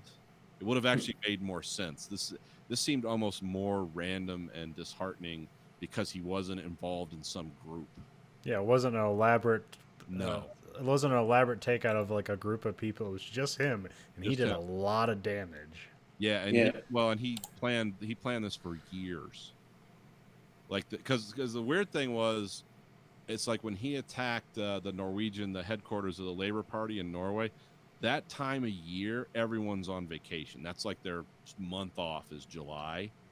So but really that was just he knew he wasn't going to get a lot. He killed 8 people with that bomb, but if he'd done that like a month earlier, he might have killed 100 people. But he knew that those kids wouldn't be on that island because the kids go to that island for the Labor Party's like summer camp or whatever out there. Yeah. But he knew like, well, I can do this as a distractor and then go out there and just kind of have my way, which he absolutely did. I mean, he killed 68 people and injured like 200. Like, and that shooting on that island went on a lot longer than what the movie says, because he actually called the police a few times and said who he was and what he was doing. But he would tell them different things, like, I'm ready to talk, I've got hostages. He was just trying to stall the police long enough so he could kill as many people as possible. And then once he decided he was done, those guys, because like they didn't catch him walking through the woods like in the movie. He just kind of set his gun down and waited for those guys to come up to him, and he had his hands in the air because he didn't want to die. He wanted people to know why he did this, and he was going to be the one to tell them. So it was all really weird. And the fact that he just dreamed it up, and like this guy just lived in this world for 3 years. Like, just my whole purpose in life is to go kill a bunch of people. So yeah. But for a long time, they tried to connect him to other people, and it's unfortunately, as much as journalists and stuff wanted it to be, it's like, no, he's not. He is just, this is what people can do with money and access to the internet if they're crazy. Because see, the thing about him being, whether he's crazy or not, that was kind of a lot of legal maneuvering. But a lot of people that talked to him and people that, they tried to analyze him a few times, they said, oh yeah, this guy's nuts. This guy's nuts, like in a barely, he's not like barely able to function nuts, but he's just right on that line of like, we don't know how he lasted as long as he did without killing someone. Or maybe he did and we just don't know about it. But like the lady who wrote this book, she's from Norway, and she said like, this is particularly shocking because a lot of people don't realize like Norway is just like a small town. It's like if 15 people die in an accident in that whole country, you're likely to know someone who knows someone who died in that. Like it's not a big place. So this was like really shocking to him. And it's not a place associated with violence. That's why they didn't have like guys rappelling out of helicopters right away as soon as the kids started calling saying there's someone shooting up the island. They didn't have the infrastructure for that. As a matter of fact, the boat the Army tried to take across sunk initially when they were trying to get to the island because it was not in good shape and it had been overloaded. It was people that lived around there took the Army over in their boats because they couldn't get guys out there fast enough. So they were obviously just not prepared for anything like this. But I don't know who is. It's I don't know what kind of security state you can live in. But yeah. But that was. And does the book cover like is Villeneuve? Is that a real person or is that? No, it's a real person. Okay. Yeah, it doesn't really talk much. The victims you can't interview over there unless they're willing to do it. Oh. And you have to get like permission. So it's kind of written. I learned a lot about how like closed off. Well, they're not closed off. They just respect people's right to grieve and privacy, and not be like splashed all over the news. It's kind of. But again, it's a tiny country, so that's how they do. They're very methodical and mature. It's not just like dumbass shit like it is here. But I mean, sorry. No, go ahead. I was gonna say so when it gets to the movie where he asked for the lawyer because he defended a neo-Nazi before and he liked his coverage and he was at the trial. Mm-hmm. I mean, is there anything like in the U.S. lawyers can refuse service? They don't have to do that. And he seemed very nice. I mean, he definitely despised him, but he was definitely nice to him and did everything he wanted the whole time. Well, I mean, I don't know. It only talks about he had like 5 lawyers. It was like a team of lawyers. The guy leading it was the guy I portrayed in the movie was pretty well known. But yeah, I think he was just more like a steward of the law. It's like, well, the law says this guy has a right to representation. So I'm going to provide him with representation. And, I don't know how their system works. I assume it's something like ours. But yeah, if your lawyer is openly antagonistic to you, then you can like immediately appeal. You know, I just think this guy wanted to do it by the numbers, so it's like ultimately there's no way this guy can say I didn't represent him properly and fuck us that way and have to retry this later. Yeah. So that's kind of what I'm just reading into it, but that's what I. No, I was more thinking of like he didn't have to take that case. I know why he probably did because, like you said, he didn't want somebody to fuck it up and then they, miss trial or have to retry him and it lasts forever and the public gets pissed. But at the same time, he seems to suffer through a lot of stuff in the movie with death threats and getting his kid kicked out of school and just people hating him in general because he's defending this guy, but not really realizing like, hey, I'm on your side. I hate this guy's guts, but I'm just doing this to make sure he gets a fair trial, basically. Yeah, I think that seemed to be the object of it. I thought the law and their like the formalities about how they talk in the law is kind of weird. About how like he was like how they're always saying like thank you, they're like yes your honor, thank you, and then like hang up the little speaker thing. Yeah, the light goes off. Yeah. Like I know like we have that stuff in law too. Like you can't just like tell a judge to go fuck themselves. There's like this cordial thing where you have to like be submissive to the judge and stuff like that. But it's all formalities. But here it came off as weird because I hadn't seen that before or whatever. Yeah, they kind of have. I mean, I know the European system's a little different, especially the stuff that goes on. Like Britain, we can sort of understand. That's kind of similar because ours is based on theirs. Because it's like British common law, so we kind of have the same thing. They just wear wigs, we don't do that. But yeah, you get into some of those countries, they like Germany, they have a weird system where it's like the accused is basically the burden is on the accused. So there's no like the state has to do this or do that. It's like the accused has to prove the state wrong, which is kind of inverse from our system where the burden's on the state to prove that there was a crime committed. And but yeah, they have those weird like viewing rooms with the bulletproof glass and the strange like it looks like more like meeting tables in a like a U shape instead of like the judge is up here and the guy's over here in the box and over there. And so yeah, it's a little different. It seemed a little like kind of stiffly formal. Yeah. For what was going on, you think people would be like really shook up, but I think that's kind of their way. I guess the interesting thing about the production here is that it's all done in Norway with Norwegian actors. They're all talking in English, but they're all Norwegians. Yeah. I was actually kind of surprised it wasn't a subtitled movie because I kind of expected it to be. It's like my son played with a guy from Norway on the football team. He was the kicker because he knew how to play soccer, but he didn't know anything about American football. And I forget what that's Grayson, but I forget what his name was. But when you talked to him, it was like we were talking. You could hear a slight accent. And Grayson asked him one day, it's like, why is that? And he goes, because you can go nowhere in the world just being fluent in Norwegian. Most people there like operate in English. I don't know, like I don't know what's the Netherlands, like the Dutch, like a lot of them speak pretty well fluent English. Yeah, well, any of those small countries where you're speaking like Flanders or some obscure language is like, well, if you want to, I mean, you can't, if you want to use a computer interface with the world anyway, you got to speak English, because that's just how the world is right now. Pretty soon, it's like my grandkids will probably have to speak Mandarin to function. The way things are going, I don't know, but yeah, that didn't. Paul Greengrass said the reason that was done is he wanted to be as Norwegian as possible, but he doesn't speak Norwegian, so he wasn't going to try to direct a movie in Norway because Paul Greengrass is English. But yeah, he did address that. Like, yeah, we didn't do a side track or anything because I couldn't direct actors just functioning in Norwegian. So he hired actors that were Norwegian and could speak English fluently off of the script. So that's why we had that. So how did he get? Did it talk about in the book how he got like all the police vest and police face shield and all that shit? Some of that he fabricated. Some of that you can buy, like just like at surplus stores. Like you can buy stuff like that here. You can order patches and stuff, anything you want to online, and just kind of get get a sewing machine and just go to work. He had a whole fake ID and everything.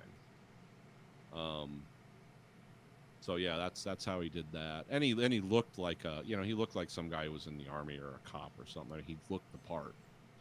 No, I mean the only part that didn't. I mean, it seemed weird in the movie. I'm sure it probably played out similarly in real life, but where he just shows up as one guy with like two, carrot like bags full of whatever, Mhm. and just like tells the people at the ferry like, "Hey, I need to get across the island. I need to secure it." And they're like, "Okay."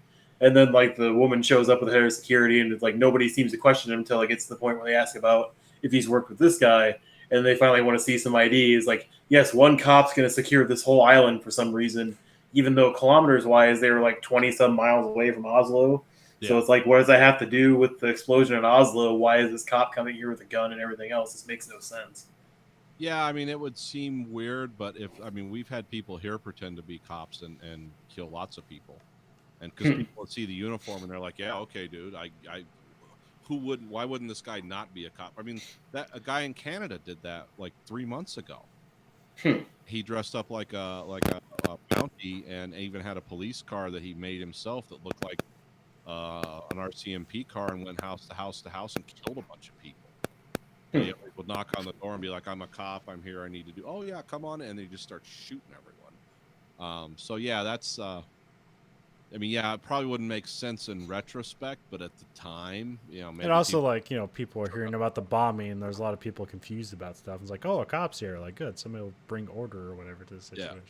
Yeah, but I guess my question is, why only one cop? Because even they touch on that. It's like, so only you? Or like, oh, it's chaos. And it's like, but then like 80 or 90, 100 cops show up all of a sudden out of nowhere. And it's like, well, it must not be that much chaos. Oh, well, all the other cops are busy. At least they sent us one person. but then also, like, he starts shooting by the meeting lodge. And then he's like, as soon as he comes out of view, and then it's like, so Well, I guess anybody could have shot, but he's like, get down. There's somebody here. He's like, I'll come in inside and help you. Well, Nathan, can you tell us, like, are those events at that time depicted in the book in the same way, or? They are depicted in the book because there's a lot of witnesses, but there's a lot of confused witnesses. It's just the only thing that went on that maybe doesn't translate through the movie as well is this went on over a much more protracted period of time, and people were kind of spread out. So this guy could go from, like, there was a campground, there was a central village, and then there was kind of the woods they were running through. And at the campground, the first thing he did was he shot a bunch of people, and then, he shot the two people at the boat dock, and I think I don't know if he shot the guy running the ferry or not. But then he came up and he told a bunch of kids, like, get inside, there's someone here. And all they see is a cop with a gun. They're like, okay. And then he goes inside and shoots a bunch of people in that house. And then he's looking out the window, and the kids see what's going on, and they try to hide in the tents. And so he just goes into the tents and just starts shooting people in the tent. And that's where, like, most of his killing went on, because he was just firing at point blank range into people.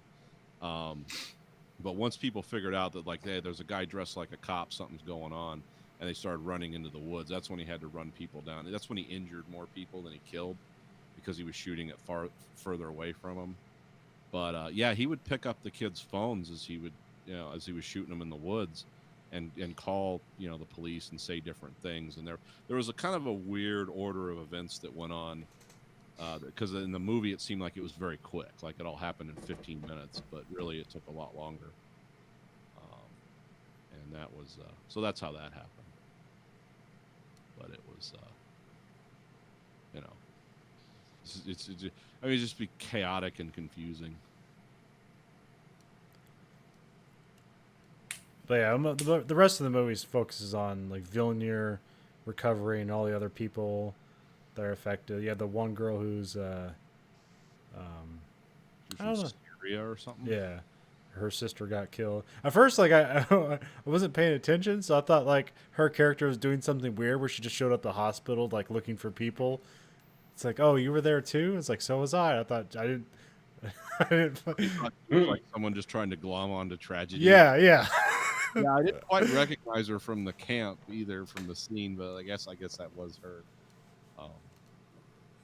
Well, I just wasn't sure at first. It's like, Where's- this is getting to get fucking weird. This is a weird B story of, like, more crazy people doing other crazy shit. Yeah.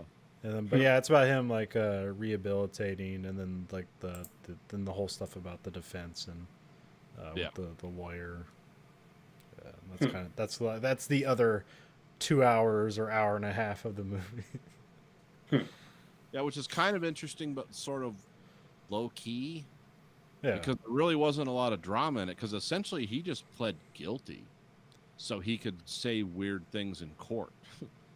Because he didn't want to be found. Because if he was found crazy, which they could have easily done, he would have just been in like protective custody in some loony bin until he could scam him into believing he was okay. They might have let him out. So it was actually probably better that he pled guilty, but because he just wanted to get this craziness out there, and really like for all the damage he caused, for all the McVeigh like horror that he brought, he really didn't have anything to say. It's kind of just that if you don't know anything about right wing crazy politics, it would seem like, wow, this guy's shocking, but really it's like, oh no, he's just like every other right wing crazy. He just went a step further. But he thought he had a lot to say. But a lot of the people, because they were even interviewing people that were in those groups that hadn't committed crimes, and they're like, well, we've read this stuff, or I know him. He doesn't impress me. He's not as smart as he thinks he is. And there were a lot of people like really down on him, like, he set the, white movement back 20 years with this kind of shit. Of course, all those guys are going to say that because they don't want the government cracking down on them. But yeah, he really ultimately had nothing to say that you haven't heard 100 times before. That was kind of like the what would you say?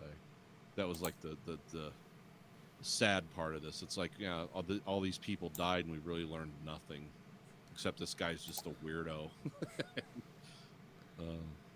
who thinks he's a soldier in the army of white liberation, or it's just all that. It's all that like the European style with that Viking mythology and all that, and it's like, yeah, we've been there, done that. It's same stupid. But the thing is, though, a lot of that sentiment that he expressed, and this would be, this was almost 10 years ago now. It's like it's even bigger now there than it was before. Huh.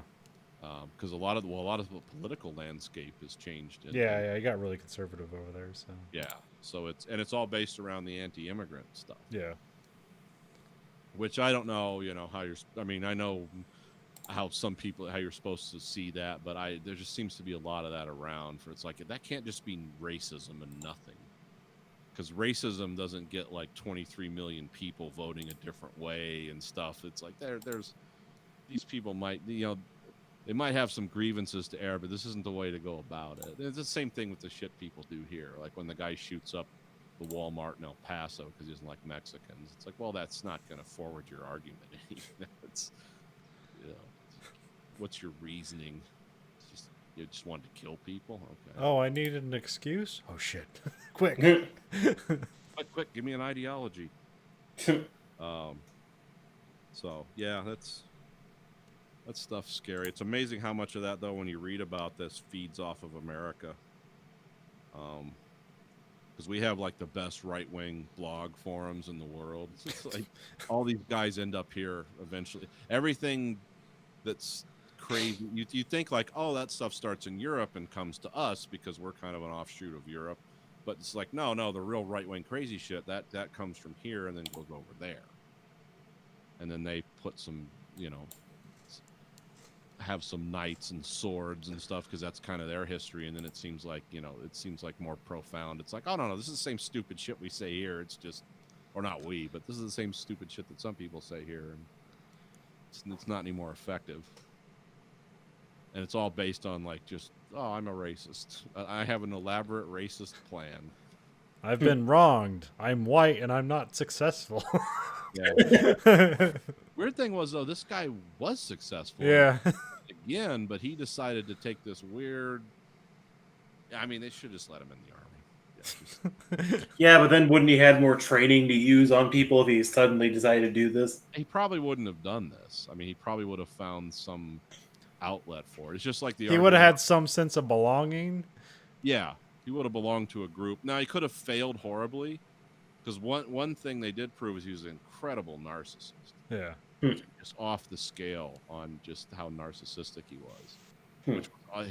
Which see, that's a weird thing. Like, narcissism is a strength and a weakness, because while it's good to believe in yourself, but if you suddenly assign yourself with abilities you don't have, that's when it gets dangerous. And then when you can hurt other people based on this, world-beating philosophy you have, well, then it's really fucking dangerous. But yeah, this was just a guy who, just essentially hated people.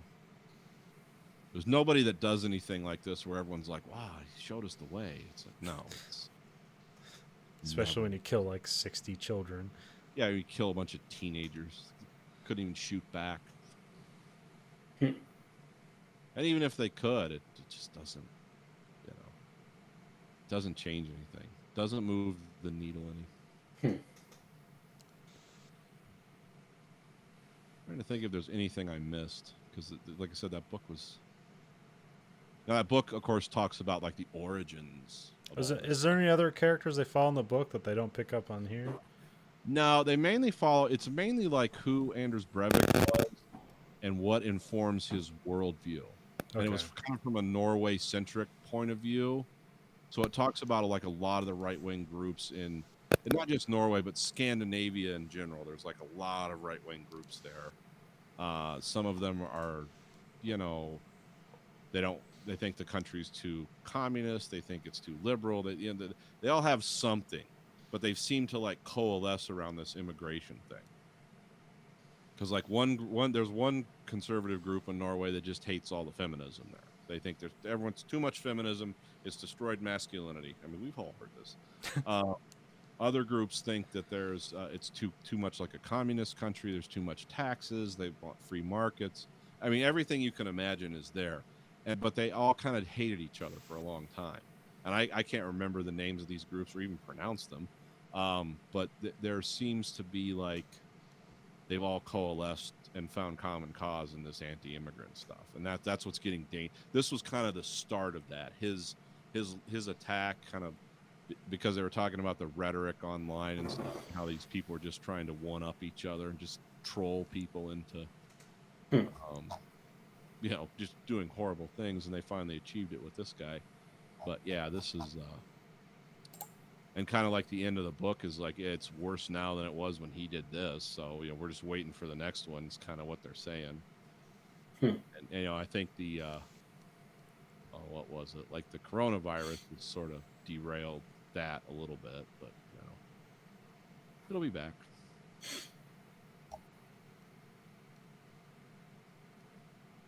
So 22nd of July, it's a depressing movie. Catch it. Yeah, it's a depressing movie about depressing topic, about depressing people. Well, it shouldn't. Okay, it's just like a kind of like a political question.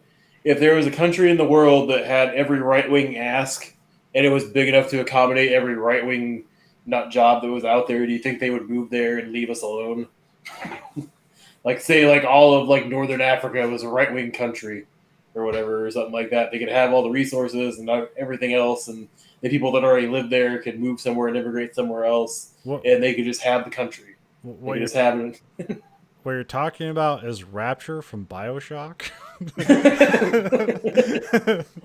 So we build them Rapture from BioShock, and we send them out there and let them die under the ocean under their chem drugs and their daddy suits. Yeah, well, this is where meritocracy gets you.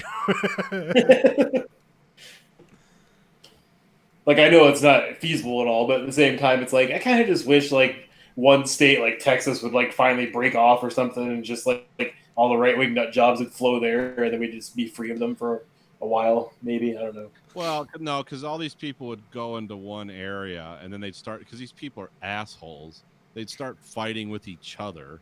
It's not like they're a homogenous group even amongst themselves, and then it would just spread out into normal society. And then they wouldn't want to do any kind of they wouldn't want to have to be janitors, so then they'd immigrate people in to be janitors, and then they'd start their own problem over again.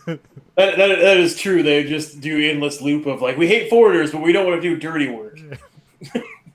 Because Because anytime anybody that works like, oh yeah, foreigners are horrible, it's like, well, you know, do you like eating produce and do you like having clean floors and other shit nobody wants to do? Anytime there's like this kind of like mass immigration stuff, if it isn't like because exodus from a war, it's because there's these lower level job openings and there's like no future in the country they're coming from, but here they can make something of themselves doing shitty jobs people don't want to do. And it's happening everywhere. Yeah.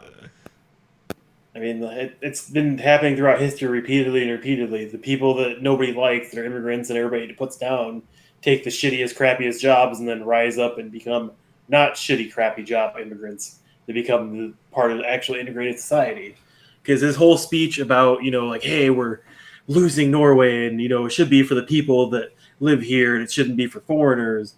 And it's like, I paused the movie and I'm talking to my wife and it's like, if you live in a country or a state, it's not about who originally lived there. It's about who wants to put in and who wants to be part of that state and who believes in it. It doesn't matter what they are. People, demographics change. People move all the time. Just because you're in Iowa and move to New York doesn't mean you're not a New Yorker. It's not that fucking simple. Maybe because we're American, we have like a unique perspective. But even though we call ourselves like proudly a nation of immigrants, like of course that still seems to be a problem. So, and that's America. Yeah. I don't know what it's like for Europe. Yeah, I kind of wonder with that either. So The stuff with the immigrants, what's exacerbated that, and the people that are committing these acts know this, and that's why they do it, is like just a lot of the real terrorist violence. Like that just makes everyone afraid, and like the people, you know, the people that did the 9/11 attacks in America, though, they just wanted fear and rage and anger. They wanted people fighting each other, and that's what they got. And that's, you know, that's kind of hard to. Well, also there's just a lot of white fear that, you know, someday they're gonna live in a country where they're not the dominant race anymore. Well, like, yeah, that's like seems to be the main fear that's just occurring right now. yeah, that's called the what's that called? Replacement theory or something. Yeah, there's a lot of weird. I remember on Fox News like fucking 15 years ago, they were bringing up a statistic that like, you know, white people weren't having as many babies as like other ethnicities, and then the guy just said like, so get out there, white people, start making more babies. It was a Fox News anchor just saying that. Oh yeah, that's the like the people at Charleston were saying stuff like that. Like you know that, but that's that whole replacement theory stuff, which I don't know what that means. I don't, because like, well, see, one thing with us is like our culture is exportable. Like people come here and they want the American lifestyle and they want to live like Americans generally. I mean, eventually after a few generations they find their way, and it's like you can't tell like it's weird around here. Like you have the third and fourth generation like Arab guys from the Middle East, but they're all born here and they act like me and you, but they just look like, you know, kind of just darker skinned versions of, but they talk and act like everyone else. But their dad, if you met their dad, well, he has a thick accent and he's from some other country, and you know, like they want totally different things out of life. But that's kind of the American thing. I think in a lot of countries in Europe, people just go there and they still want to stay in their enclave. You know, they don't want to branch out into the larger society, because a lot of those societies are not welcoming to people. It's like when you've had a country there for 1,000 years and it's all been one group of people doing one thing, and you know in the last 100 years all these people from other lands show up, you're not going to be very welcoming. Whereas in like America, it was like all people from other lands showing up, killing the people that were here, and then calling it America. You know, that's like the difference with us. But now we're trying to, you know, we have a group in this country that wants to change that too. They just want to make it like America for Americans. It's like, well, American is such an amorphous concept. Like if you're a German, that's a place, a culture, and a language. Okay, if you're an American, it's like, well, okay, it's the language of the British. It's kind of the culture of the settlers and the desperate immigrants that came from Europe for the last 300 years. And it's like, what's the culture? Just hamburgers and You know, it's like it's the culture is whatever we're doing at the moment that seems cool. You know, it's computers, it's atomic bombs, it's whatever's going on at that moment, and that's the thing we have that's like used to be an advantage, but now there's people that want to just make our country just unwelcoming to everyone too, and it's I don't know, it doesn't seem effective.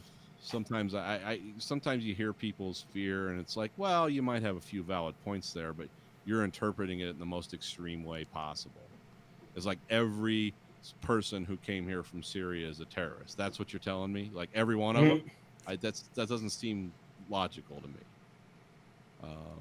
But that's, or everyone from Mexico is just here to steal the job that nobody wants to do, or at least nobody wants to do it for $5 an hour. That's another argument. Under the table with no health insurance. No insurance, no payroll tax. It's a win-win for everyone except the guys that are like professional drywall guys that can do a good job, but they want benefits and pay. And I think those guys are getting shoved out.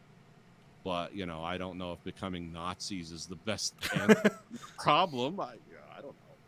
I mean, my job's always on the chopping block. It's like, well, we can have someone drive a forklift in Mexico a lot cheaper than you. It's like, yeah, but who's going to buy your car? It's there's always a back and forth there. It's like, yeah, you can pay people less to do what I do. It doesn't require any special skills, but you're also, you're enhancing the economy of the country. If you want a guy like me to just live in a trailer and get a government subsidy check every month, like that's not putting F-150s on the road. I can't buy one then. So.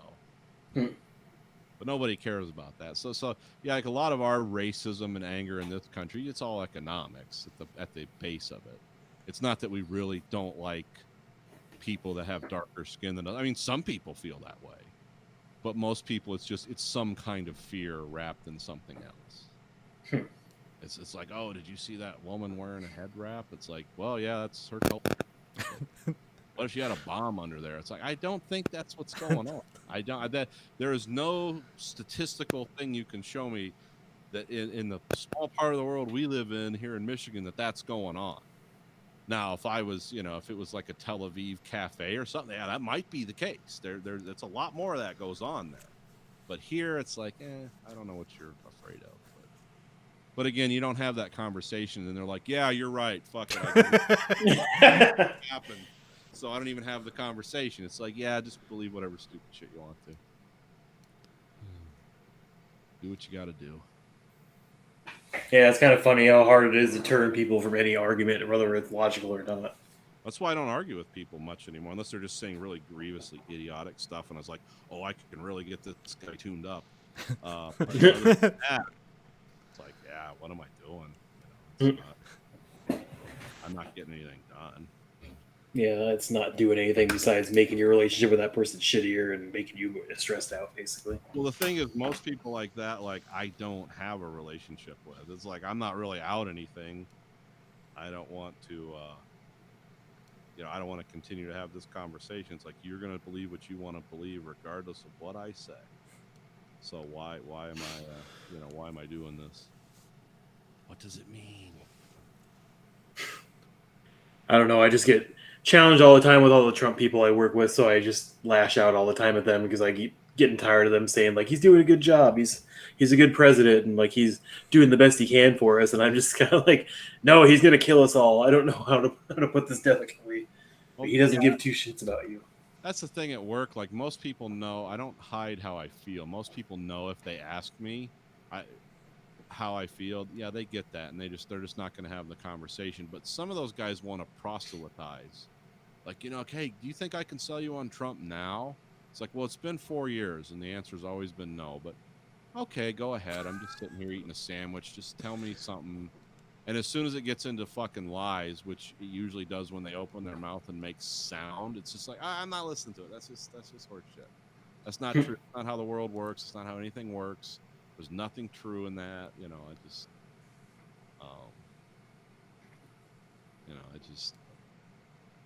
It's like, well, what about what Trump's done with China on trade? It's like, well, the sentiment I can support. However, the messenger sucks.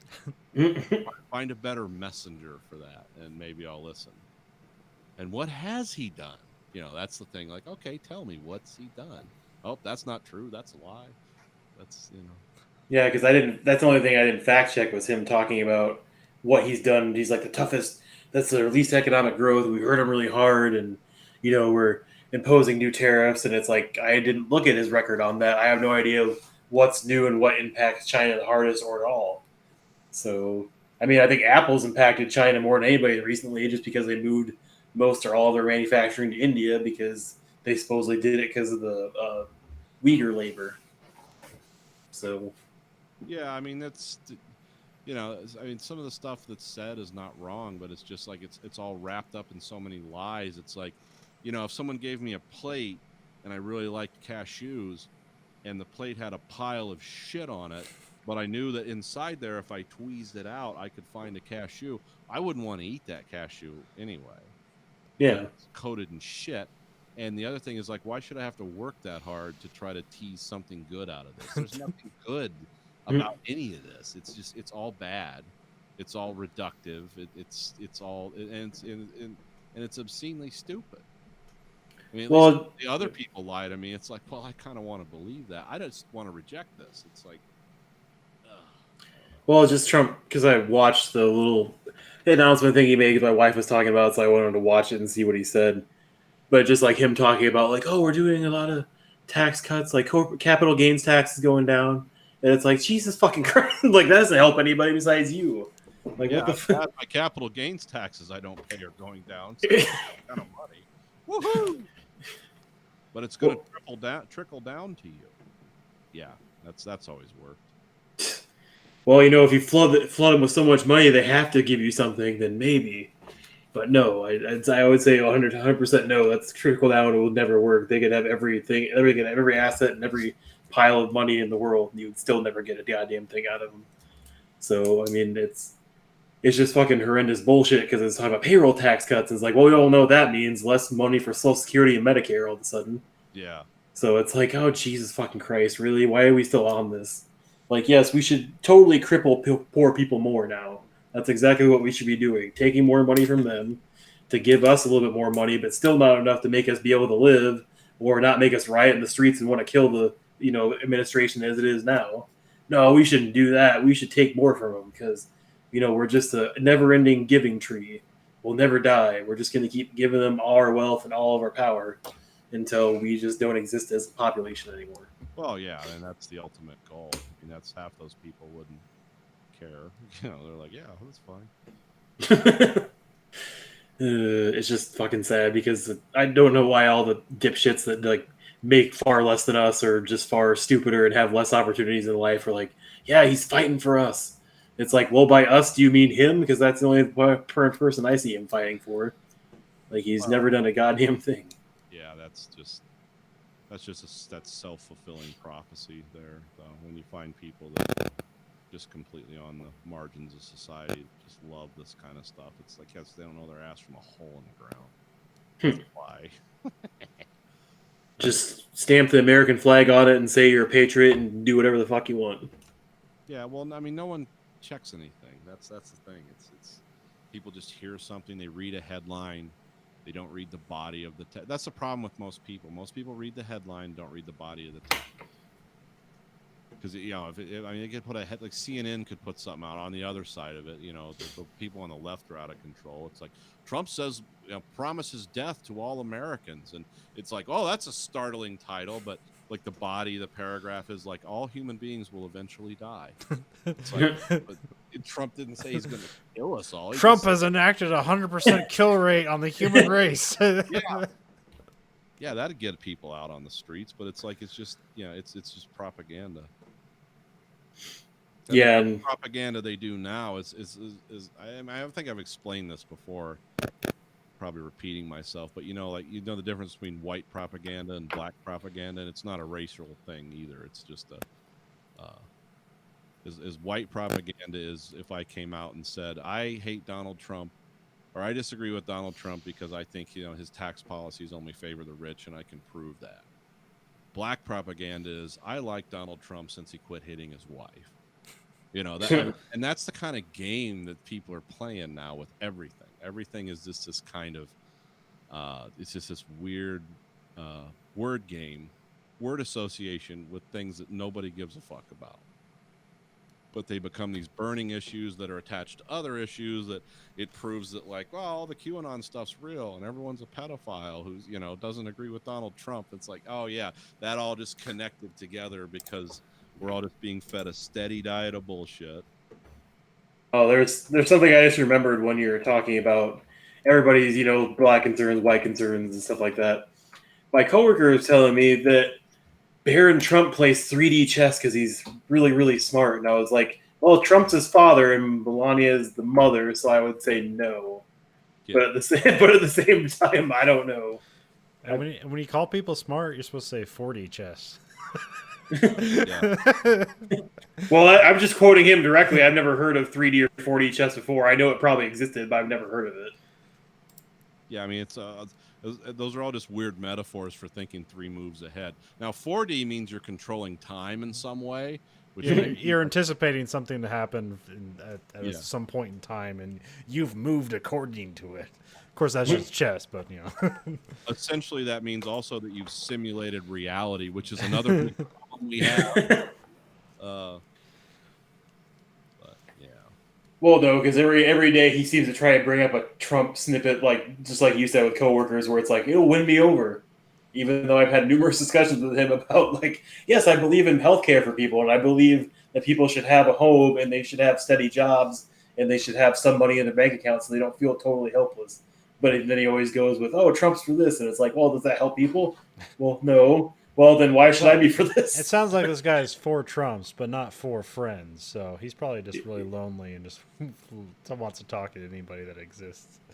No, he does. Yeah, he does the same thing all the time. He'll talk to me about it, and then he'll go talk to somebody else about the same thing. So it's, I don't know. I get the maybe being he's that guy that shows up at my work who has like a fucking Trump hat with little American flags on it, and the latest thing he fucking does is he has COVID as a hoax pinned on his chest.